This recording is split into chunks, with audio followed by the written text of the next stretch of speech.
disappointed in every one of you. I'm sorry, I don't mean to offend you.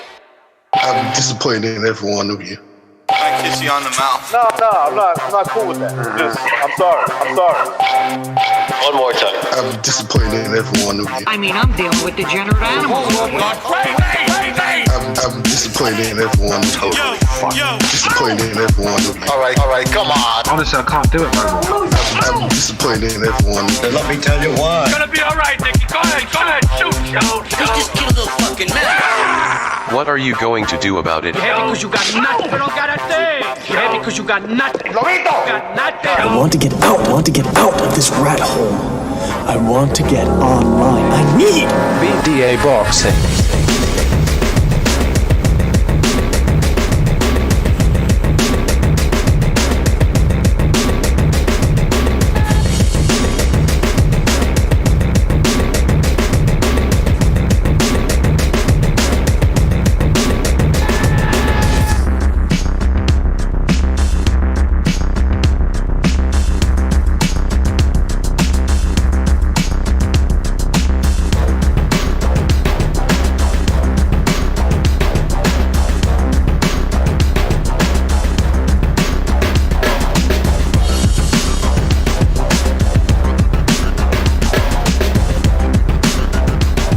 All right. Welcome everybody to another BDA Boxing podcast, broadcasting to you live from the True North.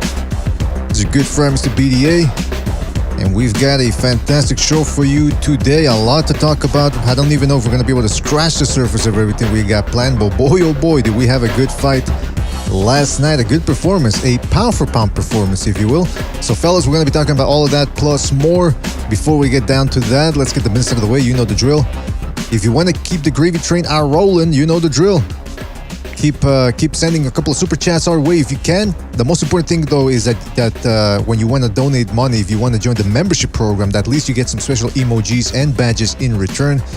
But the most important thing though is to like and subscribe. Keep supporting us by listening to the show and spreading the BDA gospel. All right, fellas. Shout out to everybody in the chat. I'm talking about El Hectorazo, Rex, the Quags. Shout out to the Quags. Martin Kearney, James Burrell. That's Commissioner Burrell. Alejandro Solis, S. Gonzalez, Soothsayer, Shadow Combat, S. Gonzalez, Super Sardonic, Tony Yayo, Errol Stevens, X-Ray Vision, Sawyer Maitland, Iceman, shout out to the Iceman, One Foot Out the Door, shout out to One Foot Out the Door, Norman Louis, shout out to Norman, and many more people to come. I'm sure, fellas, thank you for joining us. Really appreciate it. Like I said, we've got ourselves a fantastic show here. As you can see from the title of the video, we got ourselves a pound-for-pound performance, pound-for-pound worthy performance. Let me just invite a couple of people here, and then we'll start cooking with a little bit of that hot grease, as it were. Hold on a second. Yeah, by the way, Chief says he's not going to be able to make it. He says it's Father's Day. I told him, look, listen, that's all nice and well, but why don't you put that aside for an hour? Otherwise, you're going to be in trouble. No, I'm kidding. Of course I didn't say that. Hold on a second. Let me see who else I got here. Or Gonzalo. I think Gonzalo said he wants to take a break from the boxing, believe it or not. He's got a couple of things coming up himself. So we'll see if he joins the program. And then I got to invite, who else? Bucho, of course. Hold on a second. I see we got Jimmy jumping in. Jimmy, you there? Hello. Okay, okay, that was just fucking How you doing, man? What's going on, man? Hey, well, listen, I'm doing fantastic. Hope you're doing well as well. And Jimmy, let's talk about what happened last night. Artur Beterbiev decimating, and I do mean decimating. That was a shellacking against Joe Smith Jr. Jimmy, Tuesday's show, we were talking about Joe Smith. What can he do to get things to go his way? How can he translate his punching power and his toughness into a win? And like always, we were good sports. We were trying to, really find all the avenues. But of course, it didn't go his way. But were you surprised at how quickly it all happened? Yes. Yeah, I was surprised because I didn't think Beterbiev would lay on it. I thought he would try to avoid his attack and then just try to get into a rhythm. But I think what honestly happened was... because he doesn't usually start that quick, you know what I mean? He's a notorious slow starter because he likes to get into, he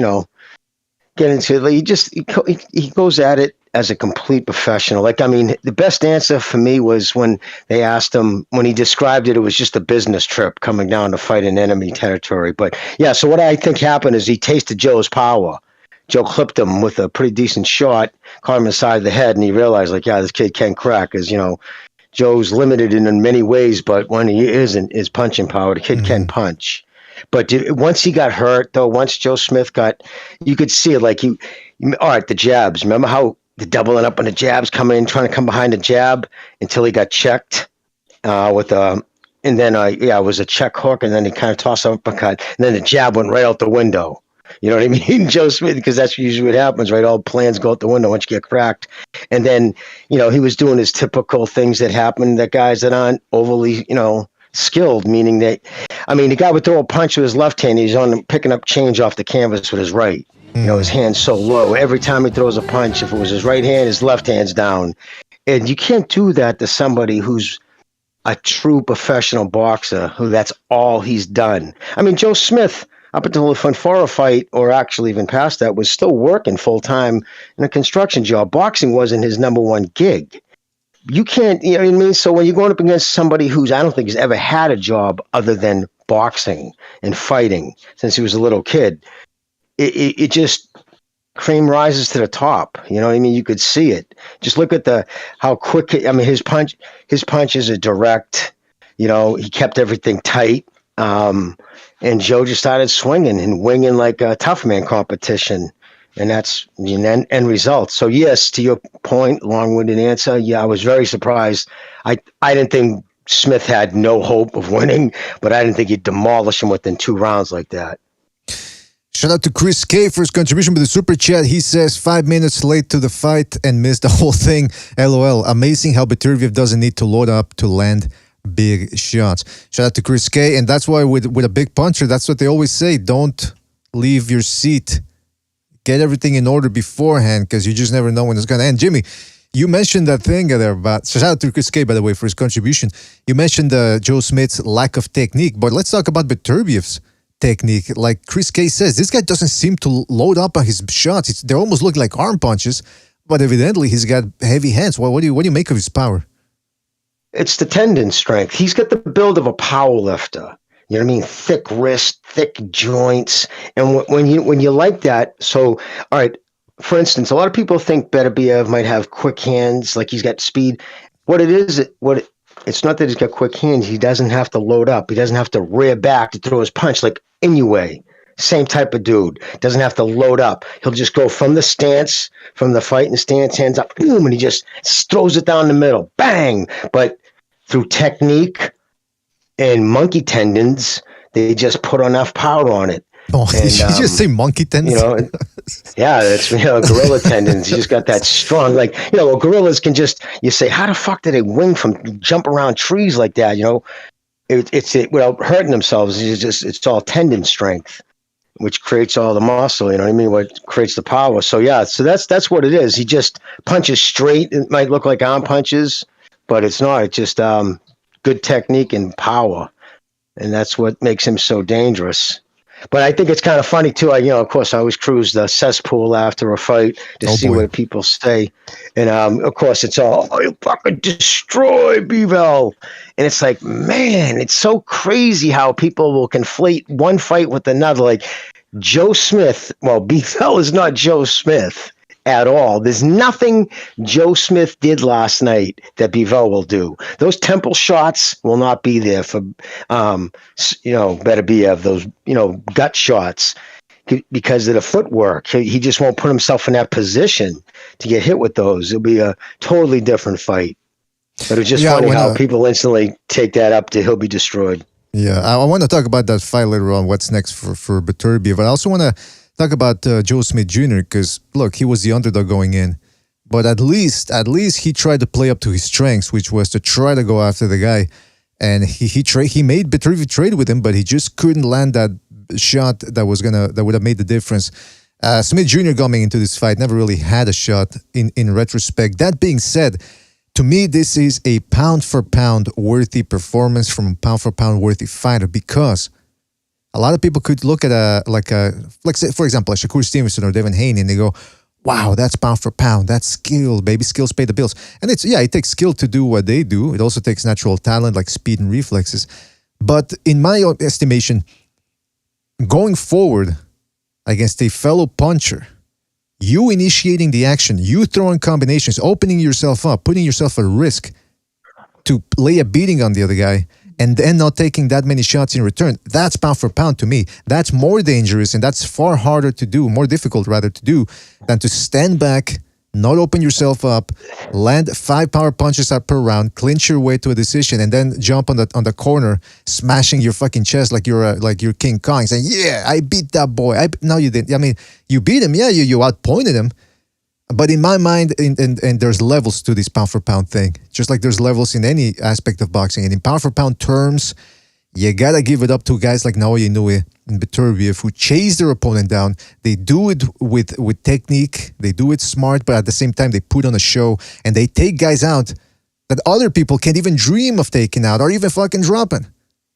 So to me, Jamie, I don't know what you think about that, but pound for pound, man, this is what pound for pound. This is the sweet science. Of course, you have to add. You have to talk about that. I mean, Smith, he might be limited technique wise, but he was never stopped. Never been down before. You know what I mean? That's up it that way. He's never been down. So, yeah, no, he's Beterbiev he's a great fighter. He's still got that crazy. I mean, he's still got the hairline of Eddie Munster, which just always cracks me up.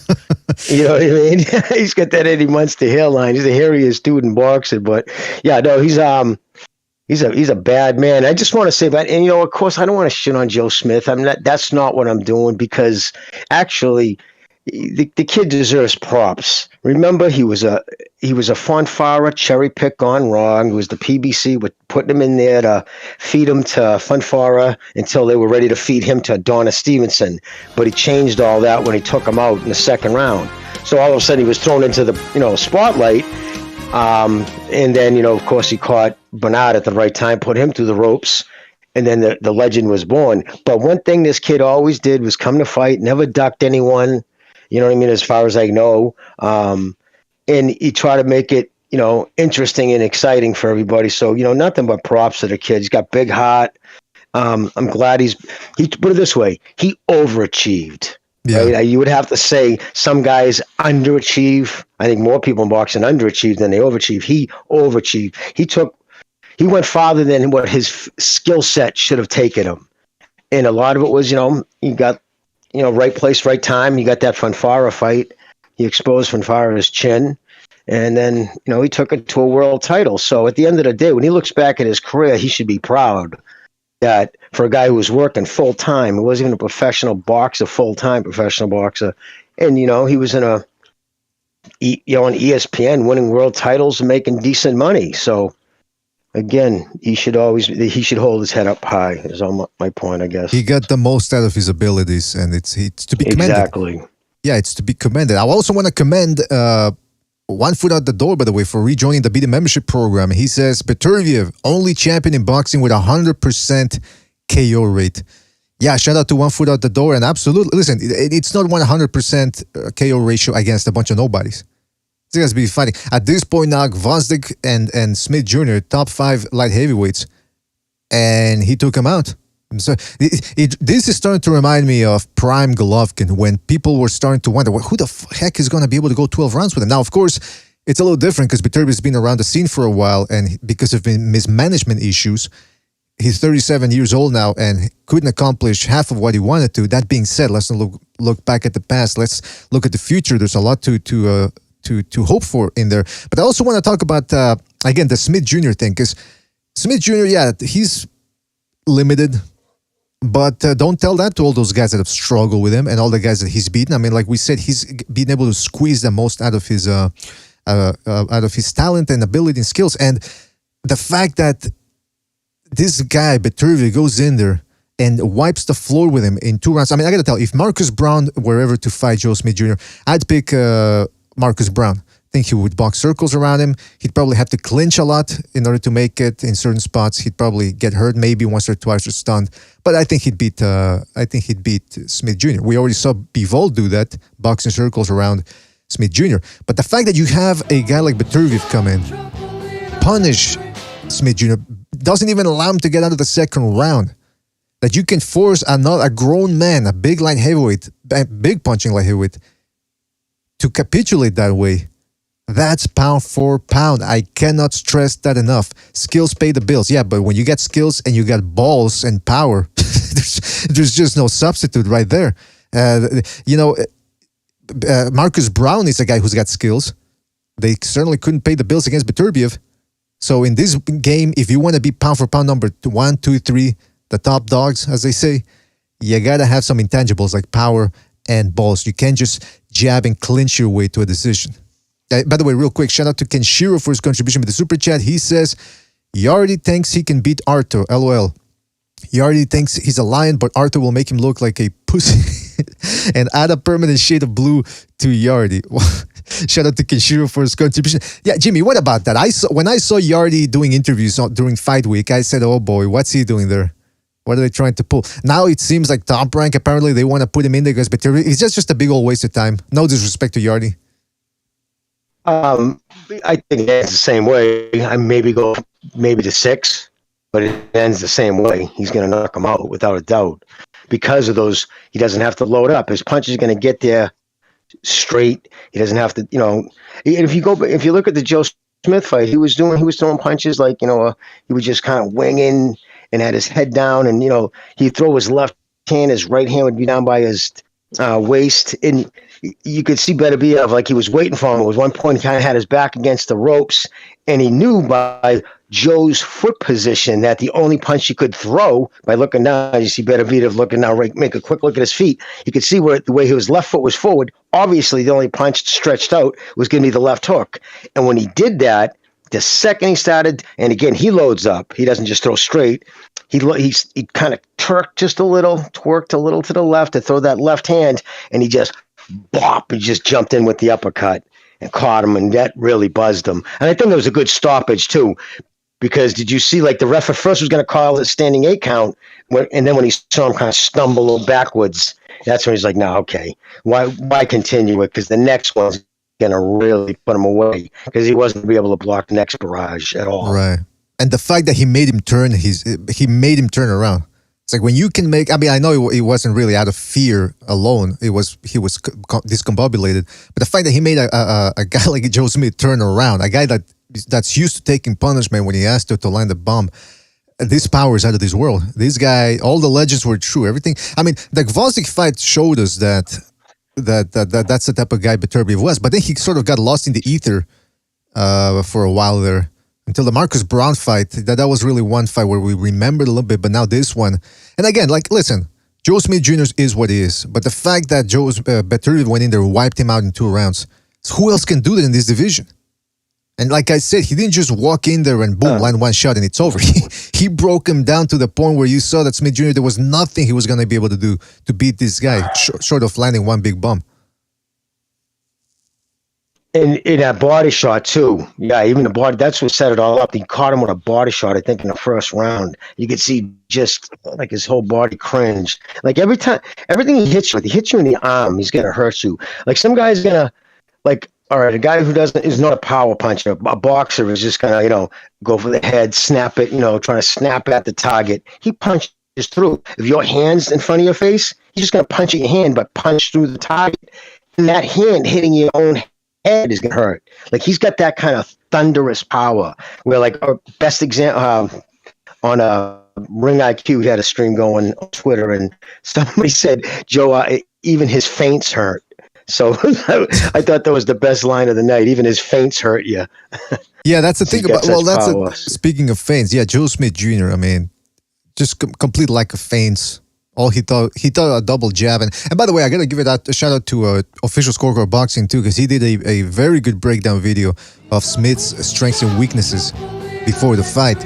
And once you looked at his weaknesses, he just became apparent. Yep, this guy's probably not going to win. But again, I expected him to do better. I expected him to last longer. This was Beterbiev exceeded expectations in this one. Hey, shout out to Chris K, by the way, for his contribution to the super chat. He says Haney is pound for pound #1, punch and clutch. Exactly. Shout out to Chris K. I mean, that's what it is, man. There's levels to pound for pound. There's the guys that like to punch and clutch, and then they like to hide behind the sweet science approach, skills pay the bills. And then there's the guys that actually develop good skills while at the same time going out there and putting damage on your opponent. It's hit and not be hit. And that's what these guys exemplify pound for pound status. This is pound for pound, fellas. Inoue, Beterbiev, Lomachenko to a certain extent, and Usyk, they don't run, they stand in front of their opponents. And so I think you got to give it up to those guys as well. What else was going to say? Well, Jimmy, I wanted to ask you something then. You brought up the fact that now most everyone's picking Beterbiev to beat Bivol, which is interesting because after Bivol beat Canelo, it was the other way around. It was people saying, yeah, but Beterbiev might be too old. Now that we saw what Bivol's all about against Canelo, he might be too fast. Now it's the other way around. A lot of people are saying, because it's what I like to call the what have you done for me lately syndrome. We only remember, as most boxing fans, we only remember the last fight. And we take that and we project that into the next fights. But what do you think, though? Isn't there something to it? It's true. But here's the thing, though. How boxing fans are part heads, man. They have the shortest memory. Short-term memory loss. They only remember, they don't think back. Yeah, you're right. But here's my thing, though. How much better is Bivol than Gvozdyk, for example? Oh, I think their footwork. Gvozdyk had excellent footwork, but he's not as good as Bivol. And I think he punches harder than Gvozdyk too. Bivol can crack too if he steps down on his punches. Beterbiev is meaner. Like he wants to take you out. In last night's fight too. Listen, the reason why that didn't last longer, that was more Joe Smith's fault than it was Beterbiev. I'm sure Beterbiev wasn't going in there like, I'm just gonna fucking blitzkrieg this dude. It was because Joe Smith forced him to do that by coming forward the way he did, like throwing caution to the wind. And I think once Joe got stunned, he realized, went to the corner, sat down. In his mind, he's like, I'm not gonna be able to take these shots all night. So my only chance is I'm going to have to get him out before he gets me out. But by pushing the issue as hard as he did, he was forced, Beterbiev, to deal with them and to deal with them the way Beterbiev is going to deal with somebody like that. And again, you just don't drop you don't throw a left and put your right hand down by your waist against somebody like that. As well schooled as that, he's just going to pick you apart and with power. My thing about a potential Bivol versus Beterbiev fight, which, by the way, though, at this point it's right up there with Crawford Spence from the fights that we want to see. Unfortunately, just like Crawford Spence, there's just too many promotional barriers to really get this fight done. Kudos to Beterbiev after the fight. He said, "I don't want Canelo." See, what was it? And good for him, because what would that fight do for him? And first of all, by the way, Canelo's got to take on Triple G contractually, so let's forget about Canelo for next year. But but Jimmy, I mean, like I said, they're trying to push Yardy in here. Beterbiev knows what he wants. Do you think that at 30, soon to be 38, he knows that time's against him? He's got to get things done pronto. Yeah, and the one thing going for him, he's a young 37, meaning as far as a fight goes, because he's only had 17 fights. Usually a professional fighter at 37 has 50 fights and been in a lot of wars. He hasn't really taken a lot of damage over his career. Mm-hmm. You know what I mean? And so that'll keep him a little fresher. But he's a consummate pro. You listen to his people talk about him. He shows up every day, the same time, like early in the morning, trains, and he looks at it like any other way you would look at any job, and he wants to be good at what he does. So he's a consummate pro. He's well trained. It's just nobody in that division is going to. The worst thing to do is do what Joe Smith did, but Joe Smith had no choice but to do that, is to try to bang it out with him. But anybody else, Bivol, he would just stick and move. The minute he feels the ropes anywhere near his back, spin out, just use his footwork, because Beterbiev, power, yes, but if you want to look at his drawbacks, a little robotic, but not super robotic, but just because he's so muscular and he just doesn't have quick, snappy punches, so they're not as. But what he makes up for it is to just right from, like I said, from your standing position, and he just punches forward. The best way to describe it is, remember that He used to show that old Bruce Lee thing. He would put his fingers right up against somebody's palm, and then his fingertip, and then he would just make a fist. So then his fist is only like 4 inches from the dude's chest, and he'll go when he just punch a dude and send the guy flying backwards. It was the same type of thing. It was just he didn't have to load up. It was direct fast. So if you're just going, what they say, the quickest route to someone is a direct line. And a lot of guys, even if by winding up, they have to say you're going to throw a right hand, they have to twist back just a little with their right at the waist. You're not going to see somebody like Beterbiev do that. He'll just poof straight. And Beterbiev will just have to stick and move, and hope not to catch anything in the first 6 rounds, 5 or 6 rounds when his power is super powerful. You know what I mean? Well, you mean Bivol? Yeah. He's going to have to Bivol, Bivol. Yeah. When he fights, and I think that fight can be made because Bob and Eddie have worked together. Top Rank and DAZN, and I think they'll work together again. What else? What other fights are out there for either one of them? Well, if they both want to, that's the unification match, right? Because that'll be all the belts, right? That'll be all 4. Yeah, you're absolutely right. Look, Yardi is a bit of an attraction in the UK, especially he's got some momentum now since he avenged his second loss. But how much of a real money fight could that be? Now, of course, there's the problem with Bivol and Beterbiev is that they're 2 guys that aren't native English speakers. So they're probably, and just look at the LDBC and a lot of the black contingent, they didn't show up. In fact, I don't see a lot of the people that showed up on our streams after the Shakur Stevenson fight or Devin Haney fight or Tank Davis fights, they're not here right now. They don't care about when it's not a black guy fighting. They just don't care about it. So if they want to get, but then again, those guys don't buy fights either. So maybe Top Rank and Beterbiev's outfit and all that. Maybe they're thinking, look, as long as we get the real boxing fans, that's all we're happy with. But then Jimmy, there's also the other guy that a lot of people are bringing up, Zurdo Ramirez. People are saying that because of his size, his tenacity. I gotta tell you, Jimmy, though, to me, he's just a Mexican southpaw version of Joe Smith Jr. Although he does do a lot of things better, but you get what I mean. Like, I think he's a basic fighter. But the one thing that would interest me to see would be how would Beterbiev handle those body shots? I'd be very interested to see. I think he'd take him well. He's got granite abs. Like, you could tell he's one of those dudes who works his abs. They're just thick and they're deep. So he's training them hard. You can always tell someone who has abs just because they're lean. They don't have a lot of fat. And you could see their abdominal muscles. But he has thick abs. Like, you know what I mean? Like, if you were to look at him sideways, if you were shoulder to shoulder to him and you look down at his abs, you would actually see him protruding. So that's done with the 45-pound plate holding on your chest, doing sit-ups off the end of the legs off the end of the ring. Like, he has thick obliques, thick abs. So he doesn't always have to sit there crunching his stomach down to take a shot. I believe he could take a decent body shot because of that. He's got a thick trunk, this guy. You can tell that's real strength he's got. It's not you see the gosh darn push-ups he does with his fucking fingertips, and then he transitions to the palms and then to the fist and then back to the fingers. This guy's got real core strength. By the way, shout out to Official Boxing Scorecard and Blue Collar Sports TV. By the way, check out Blue Collar Sports TV, his boxing channel. And if you want to get disturbed, check out Disturbed Reality too, by the way. And check out Official Scorecard Boxing. Like I said earlier, he did a very good breakdown of Smith. Official, you got to start doing more film analysis, man. Enough is enough. You got too much boxing knowledge to leave it by the wayside. All right, fella? Yeah. I'm demanding more film analysis. Good. That's right. I'm demanding more film analysis. And if I don't see them, I'm going to have to do something about it. Let's just put it that way. All right. We'll turn the cult on you.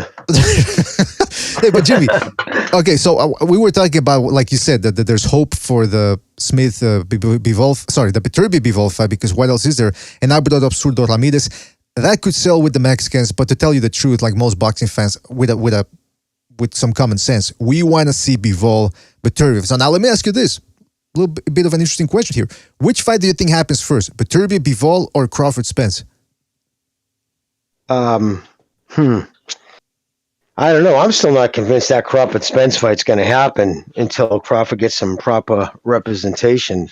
I mean, I don't know who's even repping him, but Spence is kind of in a rock and a hard place because of the things he said. Because he's like, "Oh, I want that fight next," and And really, where else is he going to go? Who else is he going to fight? Is he going to fight Boots Ennis? Hell no, because you know what I mean? That's just not going to happen. So, what else is he going to do? If he goes and tries it, if he takes on some PBC stiff, it's just he's going to get crucified. And I think he'll even start losing some of his own core people. You know what I mean? Because they'll be like, yeah, now it's obvious that you're avoiding him. Because, I mean, obviously Crawford has just planted his flag. He doesn't want nothing to do with anybody but Spence. So, I mean, we'll see. But I think Yadi, though, I think Yadi Beterbiev would be a good fight. I think they should do that next. And I think think Bivol should fight Ramirez next. Because you'll introduce Bivol, get him some of that Mexicans. Well, he already fought Canelo, but just get his name a little more out there, and Beterbiev is going to have more eyes on him after the demolition job he did last night. And then if he goes and fights Yard in England, you just get some more. I think it would end up getting more eyes on the eventual unification. Plus, they'd have wiped out everybody else at light heavyweight. Not that I can remember everybody at light heavyweight, but that would pretty much be it, right? Yeah, I mean if he beats Bivol, he can pretty much retire because there's not that much that's gonna go on later on. I'm probably pretty sure he would retire after that. Really, why hang around? Because he's a devout Muslim, really religious guy, big into families, everything to him. So yeah. We'll it's like it's a lot of that with the Eastern Europeans. You're not going to see them out, fucking slurring their words. By the way, DF in the chat says it's the worst kind of racist stereotyping to say that black people don't buy fights. Well, first of all, a lot of the black people that we've had on this channel say that they admit that black people don't buy the fights that much because they're watching other sports. And by the way, if you think that's the worst kind of racism that I can come up with, you ain't seen nothing yet, man.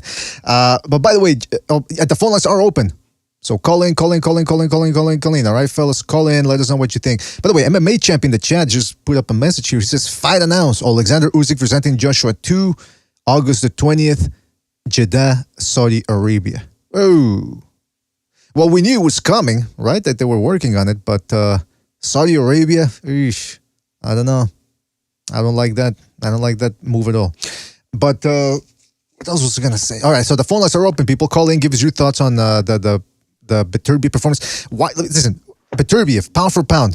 What do you guys think? Is this real pound for pound? Is this the true skills pay the bills by going forward, opening up, throwing combinations, taking out a guy that nobody had ever even come close to taking out?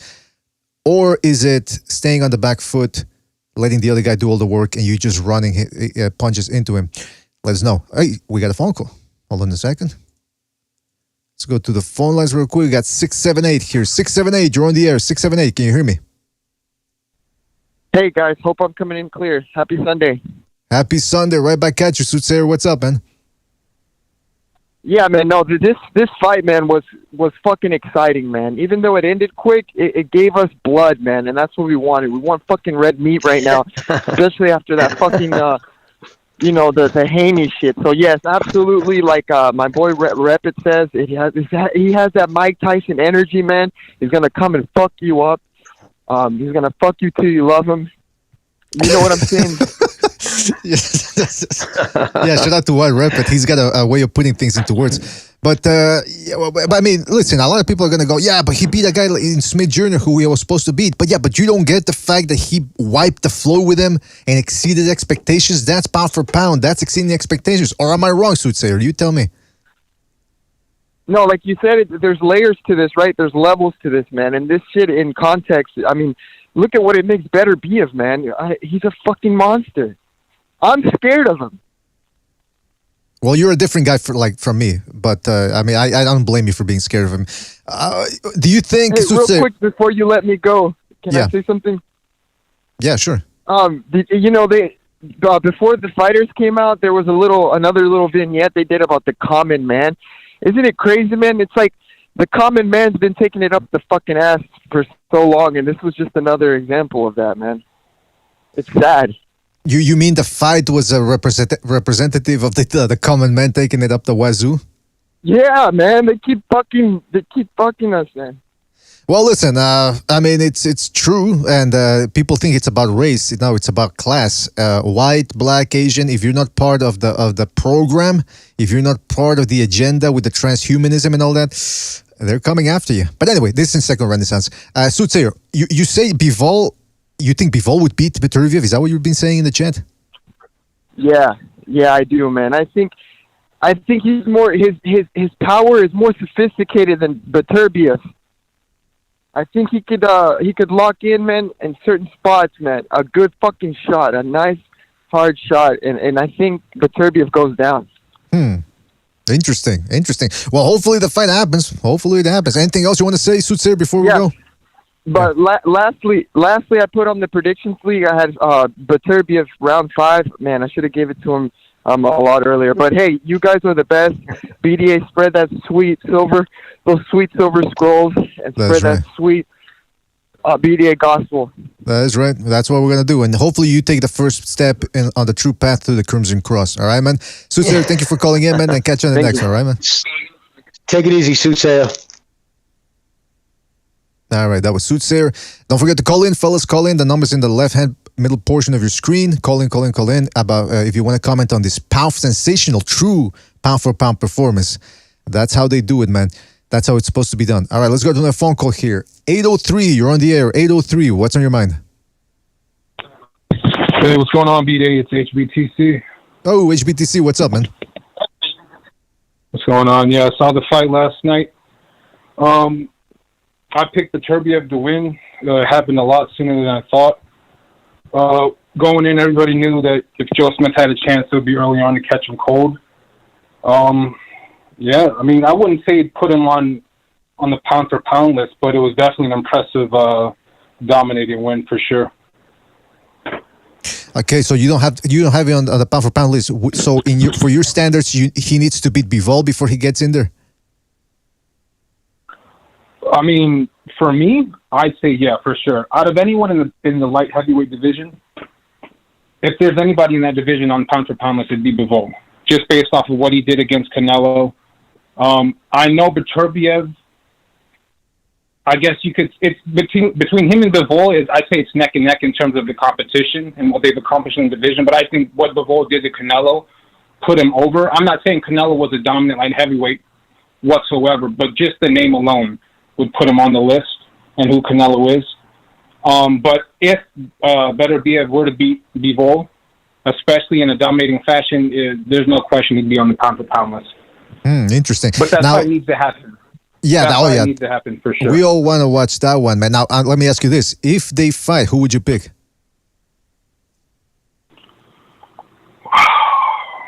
I mean, it'd be a close one, man. It's a toss-up. I don't know. I think I could see how Bivol's footwork, distance management, and just skill around would give Beterbiev issue. But then, man, Beterbiev is just such a monster, dude. That power is just something else. And another thing, too, another narrative with Beterbiev is his age, the fact that he's 37. But people don't realize, man, this guy, he takes care of himself. I mean, if you look at every fight he's in, just look at the shape he's in. The dude's a fucking tank. He doesn't drink. He doesn't go out and party like Jimmy says. He's not the type of guy that's going to be on the clubs. He takes care of himself. So right there, that knocks off a couple years, as opposed to the conventional boxer. That's a good point. So I mean, exactly. That age thing, I throw that out the window. Right, just Beterbiev is the beast, and right now, that's the main fight that needs to be made a light heavyweight. And to go to answer your question earlier when you asked Jimmy, or when you asked the question in general, what fight would happen first between Beterbiev, Bivol, and Spence Crawford? Easily Beterbiev and Bivol. I think that's the fight that's going to be made for sure. Interesting.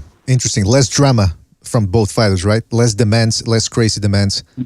No barking. For sure. Yeah. Between Bivol and Beterbiev, they want to be. Those are the type of, at least to me, they come off as they want to. On both ends, both parties, they want to be the best in their weight class. They want to be pound for pound. They want to be undisputed. Whereas in Crawford and Spence, one side is obviously holding up the fight. There you go. All right. Well, listen, 803, we got to move on, man, but excellent points. Call back next time, all right, man? All right, man. No problem. You guys have a good one. You too, man. Take it easy.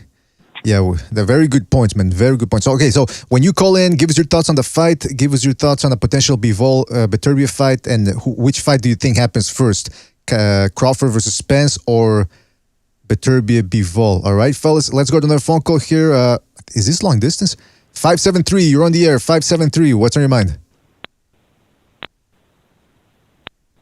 573, you're on the air. Going once, going twice, going three times. Listen, if you're outside of North America, hang up right now and I'll put you on the StreamYard, all right, man?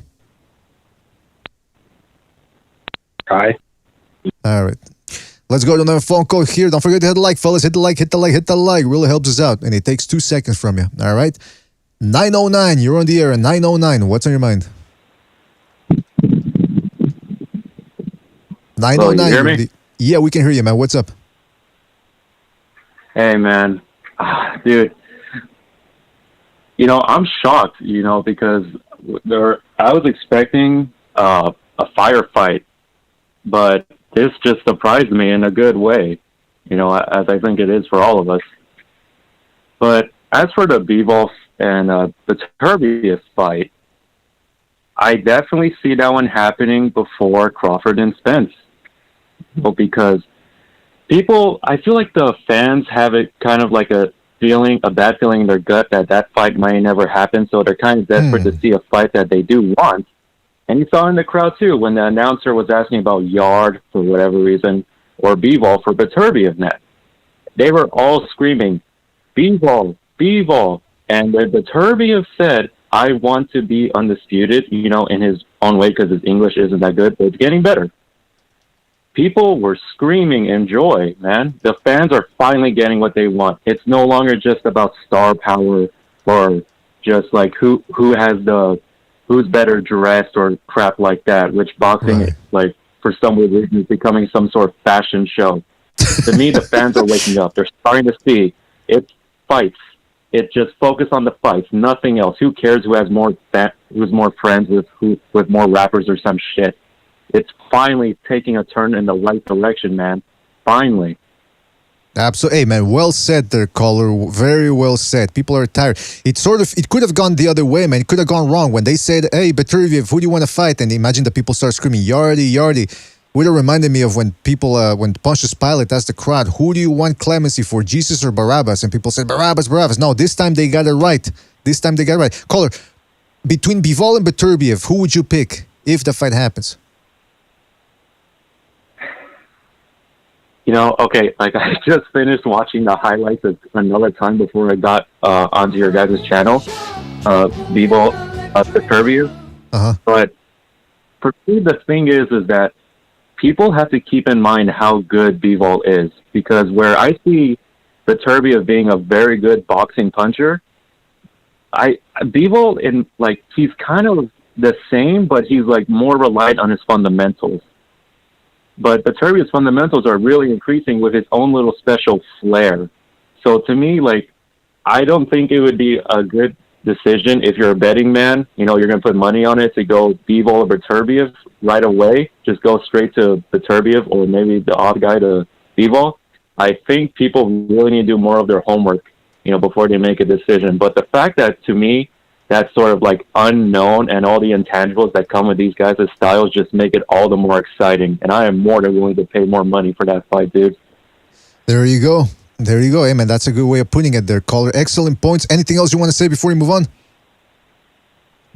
Nah, man, just a big fan of your show, and thanks for letting me call in, dude.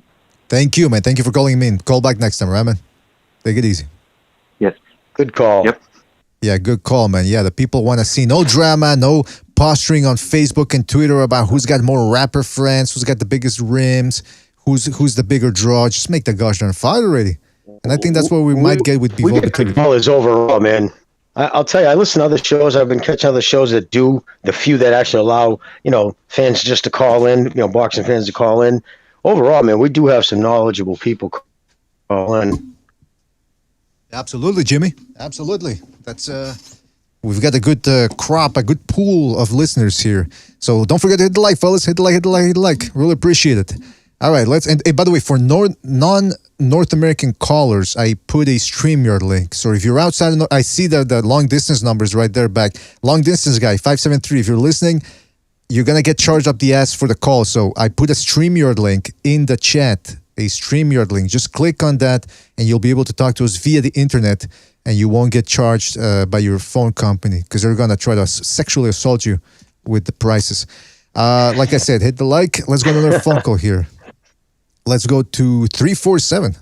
Hold on a second. 347, you're on the air. 347, what's on your mind? I know that one. Yo, what's up, BDA? I want to say Happy Father's Day to all the fathers. Champ. I gotta interrupt you. I gotta interrupt you before you go. Sorry, but you got your TV on in the background. Again, you gotta turn that off, man. Okay, yeah, I got on CNN. But yeah, I want to say shout to all the fathers, this Father's Day, even the deadbeat dads like BDA himself. But anyway, it is also it is also Juneteenth where we celebrate freedom, and we also play music talking about shoot 'em up, bang bang. But anyway, come on. Listen now with the fights, with Beterbiev and Joe Smith. Well, Beterbiev made Joe Smith look like an average Joe. I mean, and also Joe Smith deserved to be beaten if he was one of those construction workers drilling the same hole. We know how that how that works. They drill the same hole for weeks and weeks and weeks and weeks. It's ridiculous, man. But anyway, listen, Beterbiev looked like he was birthed by a bear. He's an animal. Right? With all these other fighters, like Beterbiev wants to fight, and he wants to fight everybody, the top guys. He's not talking about who beat the most women up, who got most convictions. He's not talking about that. He wants to fight. Excellent. And but the thing is, he has to fight this pothead Rastafarian Yardy. It's ridiculous. But hey, man, I would like to see Zerdo and Bivol in the meantime. That's a good fight. We got Border Patrol versus Putin's son. That's a good fight. And I think did you say Bivol's been outboxing. But yeah, shout out to everybody. The last week of the BDA Box Prediction League, we're going to come up with a prize. All right, yeah, that's right. Yeah, the BDA Prediction League, shout out to my mate champion Felipe for running that. It's going smooth, and a lot of people have been making a lot of money based on the emails we get. A lot of people are telling us, man, I'm making so much. Of course, one guy had to sell his grandmother, apparently, because he went against the BDA Prediction League. But hey, it's you get your own choices. It's free will there. You can go against or with the Prediction League. Shout out to Mike T, by the way, for his contribution with the Super Chat. Mike T, and he says, Beterbiev is the Khabib of boxing. He's talking about the UFC guy, in Khabib Nurmagomedov, or whatever his name is, who's also a dominant force. And he also looks like, he does look a whole lot like Beterbiev, too. Same fucking widow speak. I believe Chechnyan. I believe they're both Chechen, although Beterbiev now is Canadian because they're even from Canada, from Montreal. So he's a new Canadian son. Yep, he is Canadian citizenship. So he's Canadian. Yeah, there's no doubt about it. Absolutely. You're not gonna go. You're not gonna say otherwise, are you? No, God, no. All right, there you go. No, man, the French Canadians have adopted him. He's now their guy. Yeah, I don't know what it is with Canada. That's his country. I don't know what it is with Canada and Eastern Europeans. They got Bute, they made him a star here. We got Beterbiev. They seem to love themselves a little Eastern Europe. Let's go to the StreamYard, by the way. He clearly loves Canada. He made it at his home. It's not like they don't have the curtain anymore. It's not like the communists. So he made a choice to come live, and it wasn't like political dissident. So he clearly wanted to raise his family in Canada. Well, there's a lot to love here in Canada, that's for sure. All right, let's go to a StreamYard call. We got Kenshiro dropping by. Kenshiro, you there? Yes, I'm here. How are you, BDA? Well, we're doing fantastic, man. Kenshiro, how you doing, buddy? Yeah, how you doing? Yeah, doing well, gentlemen. Just doing some stuff for Sunday evening, getting some food ready. But I thought let me listen to your channel while I'm cooking at the same time. Good. Just don't burn the fucking house down. But what's up, man? Well, I mean, I'll tell you, Beterbiev, man. I mean, wow. Just it was funny. I was watching listening to the commentators, and the lady commentator. She was saying, "Oh, you know that Joe Smith's never been knocked down in his career. He's been knocked out. I know that, but he's never."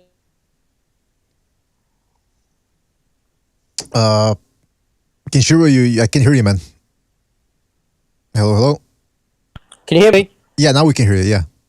Oh, so it's he got the flash knocked down in the first round, and then he just, I don't know if Joe Smith just threw his plan out the window, and all of a sudden I don't know what he was thinking, and then obviously he just got slaughtered. He got blitzed, is what happened. Did you expect it to happen that fast there, Kinshiro? I was listening to another guy a podcast channel before the fight, and he was saying that normally when boxers sort of look at each other, they always say, "Oh, that guy broke at that point." And he explained at one point, he says that Joe Smith, he was looking at Beterbiev, and Smith sort of put his hand out to shake Beterbiev, and Beterbiev sort of looked at the guy saying, like, "What are you doing, man?" Looked like in disgust, but Beterbiev still shook his hand. He said, "Is at that point he knew that Smith sort of was going to go downhill." And sort of watching from the body language from that point, I sort of agree. But yeah, it just went to pieces. Joe Smith did. Yeah, man, he got broken down, man. I mean, poor fella just couldn't keep. I mean, he did what he had to. He tried to make it a firefight. That's all he had, really. That was his best shot. Didn't quite work out. So he needed to try to punch between the punches, though. That's what he just when he first doubled up on the jab. If he would have waited and tried to throw between his punches, but I think what happened once he tasted the power and realized. Well, he was shook, and I think he said, "Fuck it, I might as well. If I'm going to get stopped, I'd rather get stopped the first couple of rounds, get home early, than hang and get a beating all night. Plus, my power will be stronger." As Smith in his head probably like, "I'm going to hit the hardest in these first 3 or 4 rounds. So if I'm going to clip them, I might as well go for it." And I think the pain or the power of Beterbiev motivated him to go for it. That's right. I think everybody's got a plan to get punched in the mouth, isn't it? Well, Kinshiro, let me ask you this. Speaking of plans, exactly. I mean, if Bivol versus Beterbiev goes according to plan, or the boxing fans' plan, who would you pick in that fight? I mean, both those Russian fighters are great. They're not, no disrespect, they're not garbage. No. I don't know. I mean, Bivol's got a good boxing pedigree. Beterbiev's starting to slowly improve his boxing, as he says.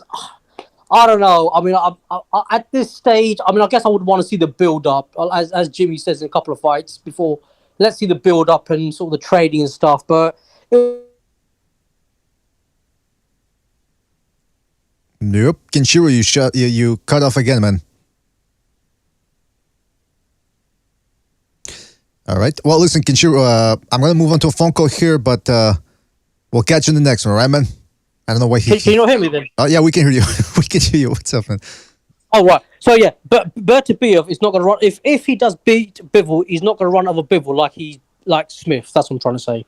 Uh-huh. Well, hopefully it happens, Kinshiro. Hopefully it happens. Listen, we got to move on to another call, man, but thanks again for calling in, and we'll catch you in the next one. All right, man? Yeah, I mean,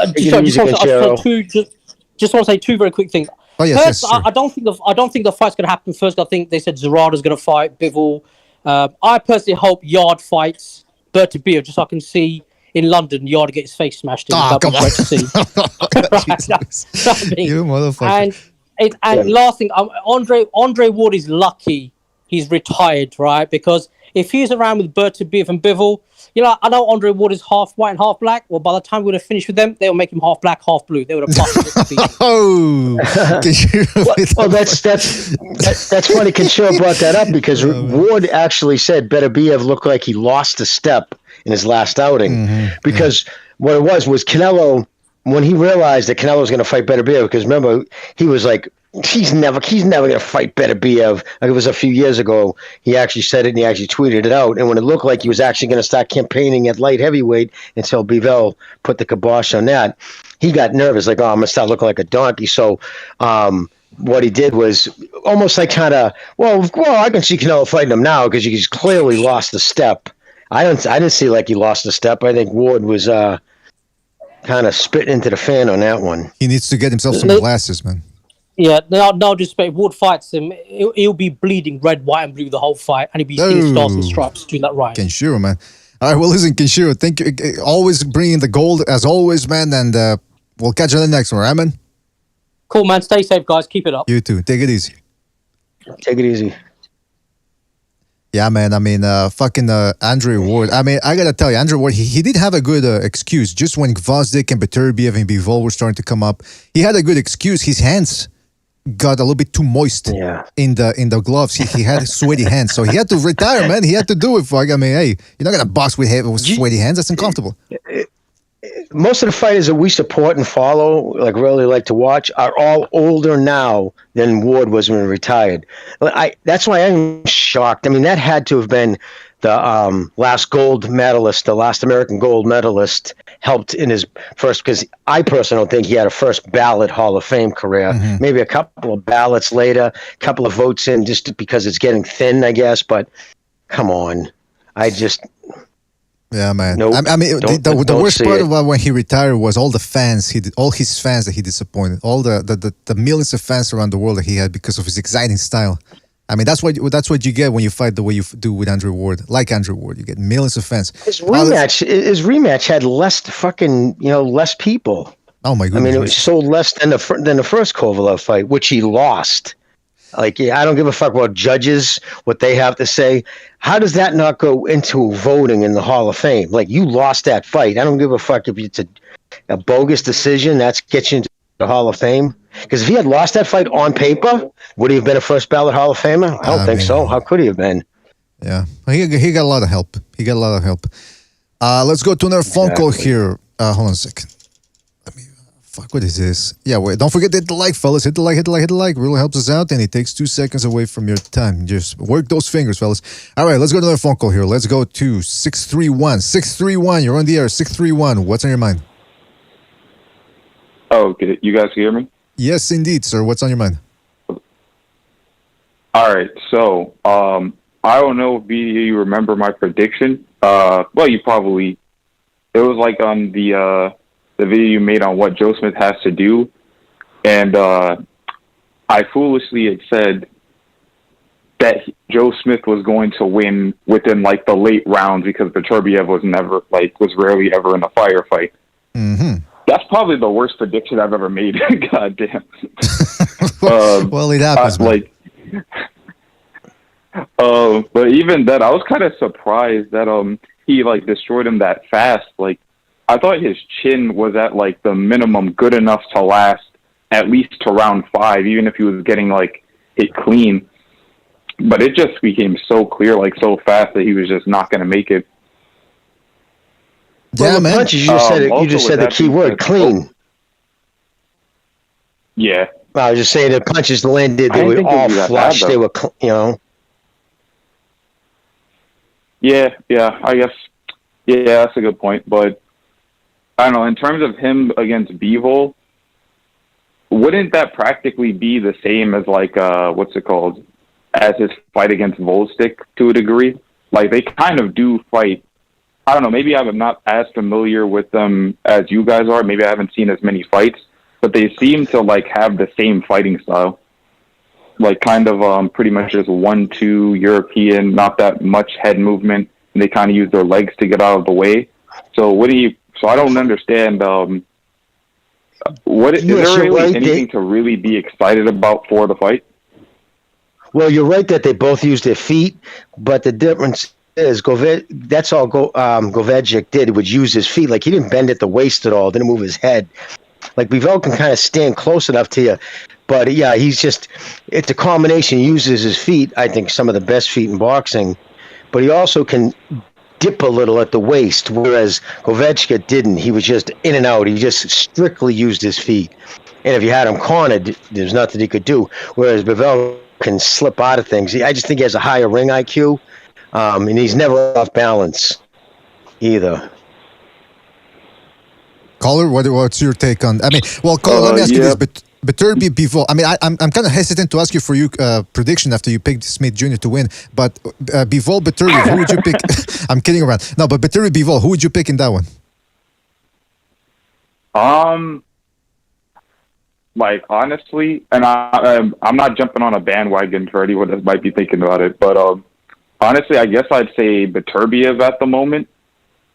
But I mean, because I don't really know. Like I haven't really seen. No, I have seen Bivol against a hard punch. I don't know. It's 50-50 fight to me. It's just hard to call. But I guess I'd be more leaning to Beterbiev, I guess, but not by much.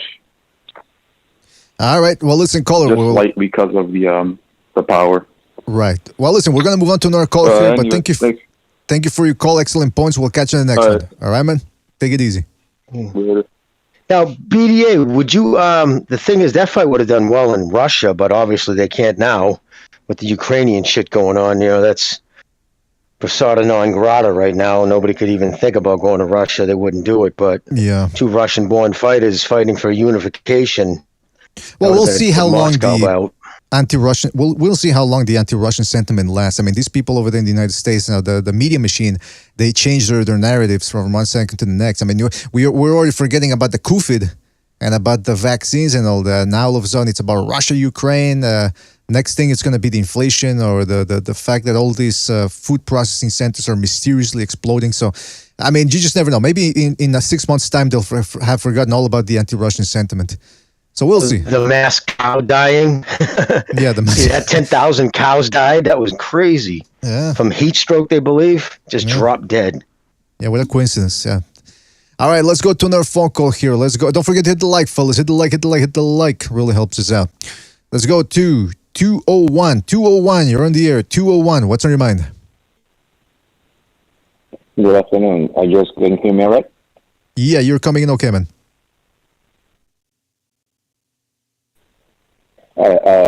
Just coming on the fight yesterday. It was like the fight between a werewolf and a lumberjack. It was really exciting. You know, Beterbiev is the definition of a pound level fighter. Like, you know, someone is standing in front of him, not quite on his level. You know, he just took him out. You know, not boring at all. Those two rounds that were worth it. And just a little bit of point that people be saying about Beterbiev being old or whatever. Like, yes, that's a fact. But remember, that old man strength is a real thing. That's a real thing. Like when I spar in the gym, like the guys who hit me the hardest are the oldest. So I just can imagine that guy who actually trained on those things and, you know, on so much in his physical, you know. What was that? Yeah, go ahead, man. Go ahead. Yeah, like someone who, like, you know, who actually so focused on his, you know, his physical conditioning. You know, he doesn't party, he doesn't go out or nothing like that. You know, and you know, kudos to him. You know, he did what he had to do, and also kudos to Joe Smith. You know, he's a guy who's not really, you know, like born being a boxer. He was like a regular dude training at the gym, and he got the best out of he could. You know, like kudos to him. Yeah, absolutely. Absolutely. Other than that, what happened? No, we were agreeing with you. No, other than that, between maybe if that fight, you know, comes on, Bivol and Beterbiev, that's a 50-50 fight in my opinion. But I pick Beterbiev because that body punching is, you know, it's gonna slow down Bivol eventually, and you know, but we'll see what happens. You know, there's still a 50-50 fight. Good afternoon, guys, and thank you. Thank you, man. Thank you for your call, and we'll catch you in the next one. And he's right. Power is the last to usually leave. Usually your legs and your fast twitch, like just your overall reflexes. It's always usually reflexes, legs. You know, what do they always say in boxing? You know, your legs go, your money goes, and then your friends go, but you still have your power. Yeah, I mean, that's the thing about Beterbiev is he can block shots, but he doesn't really parry shots. He doesn't really move his head all that much. It's mostly blocking shots and taking steps back and then right back in and countering people. It's he makes it seem it's very seamless the way he does it. That's why I said skills pay the bills, but then when you combine them with power and balls, you know, the willingness to go out there and demolish people and not just pot shot and clinch, that's next level pound for pound stuff right there. And not everybody can do it. Not everybody has the wherewithal or the technique to do it. It's got to be taught as well. Yeah. Let's go to another phone call. Bivol, okay. Well, go ahead, Jimmy. Yeah. Oh no, I was going to say I think If he was to catch Bivol, because I don't think if it goes to the decision, I believe Bivol would win in a decision fight. But I believe he does have the power to stop him. What he would probably do is catch him. Because sometimes, like with all good combination, actually, he's a great combination puncher. All great combination punches. Once or twice a fight, they'll just fall in love with their combo. They'll leave it out there a little too long and maybe throw one more punch than they should have. And if that prior punch didn't land, it could set him up to get caught. You know what I mean? So they would probably catch him in the middle of a combo and get his legs goofy, and then that's it. Because once he smells the blood, it's on. He's not going to let you off, as we saw last night. Is your espresso done, Jimmy, or what was that sound in the background there? That's exactly what it was, dude. My pizza's done. All right, there you go, Jimmy. You gotta remember, Jimmy's part Italian, so he's got that espresso there. He's probably eating some biscotti or something, whatever. Just having a good little Sunday, man. All right, good points, Jimmy. Good points. Yeah, the big guys there, man, with that power. Geez. And this guy's like I say, he's built like a Russian tank. All right, let's go to another phone call here. Let's go to. Who is next here? Let's go to 747. You're on the air. 747. What's on your mind? Hey guys, can you hear me? Yes, indeed. Hey, real quick, did you guys watch the Islay Stubbs fight in the prelims? No, I didn't see it, man. Okay. In round 4, Islay was keeping his lead hand in Stubbs' face. Illegal move, obviously. And this is a direct quote from Andre Ward, who was calling the fight with Bernardo Osuna. Quote, illegal move, the veteran move. I do it all the time. You make the ref do his job and tell you not to do it, unquote. Well, there you go. Yeah, so fuck Andre Ward hitting his illegal moves, and that's how he would fight Beterbiev. Exactly, man. You imagine him and Beterbiev. That clinching would have been off the hook, man. It would have been.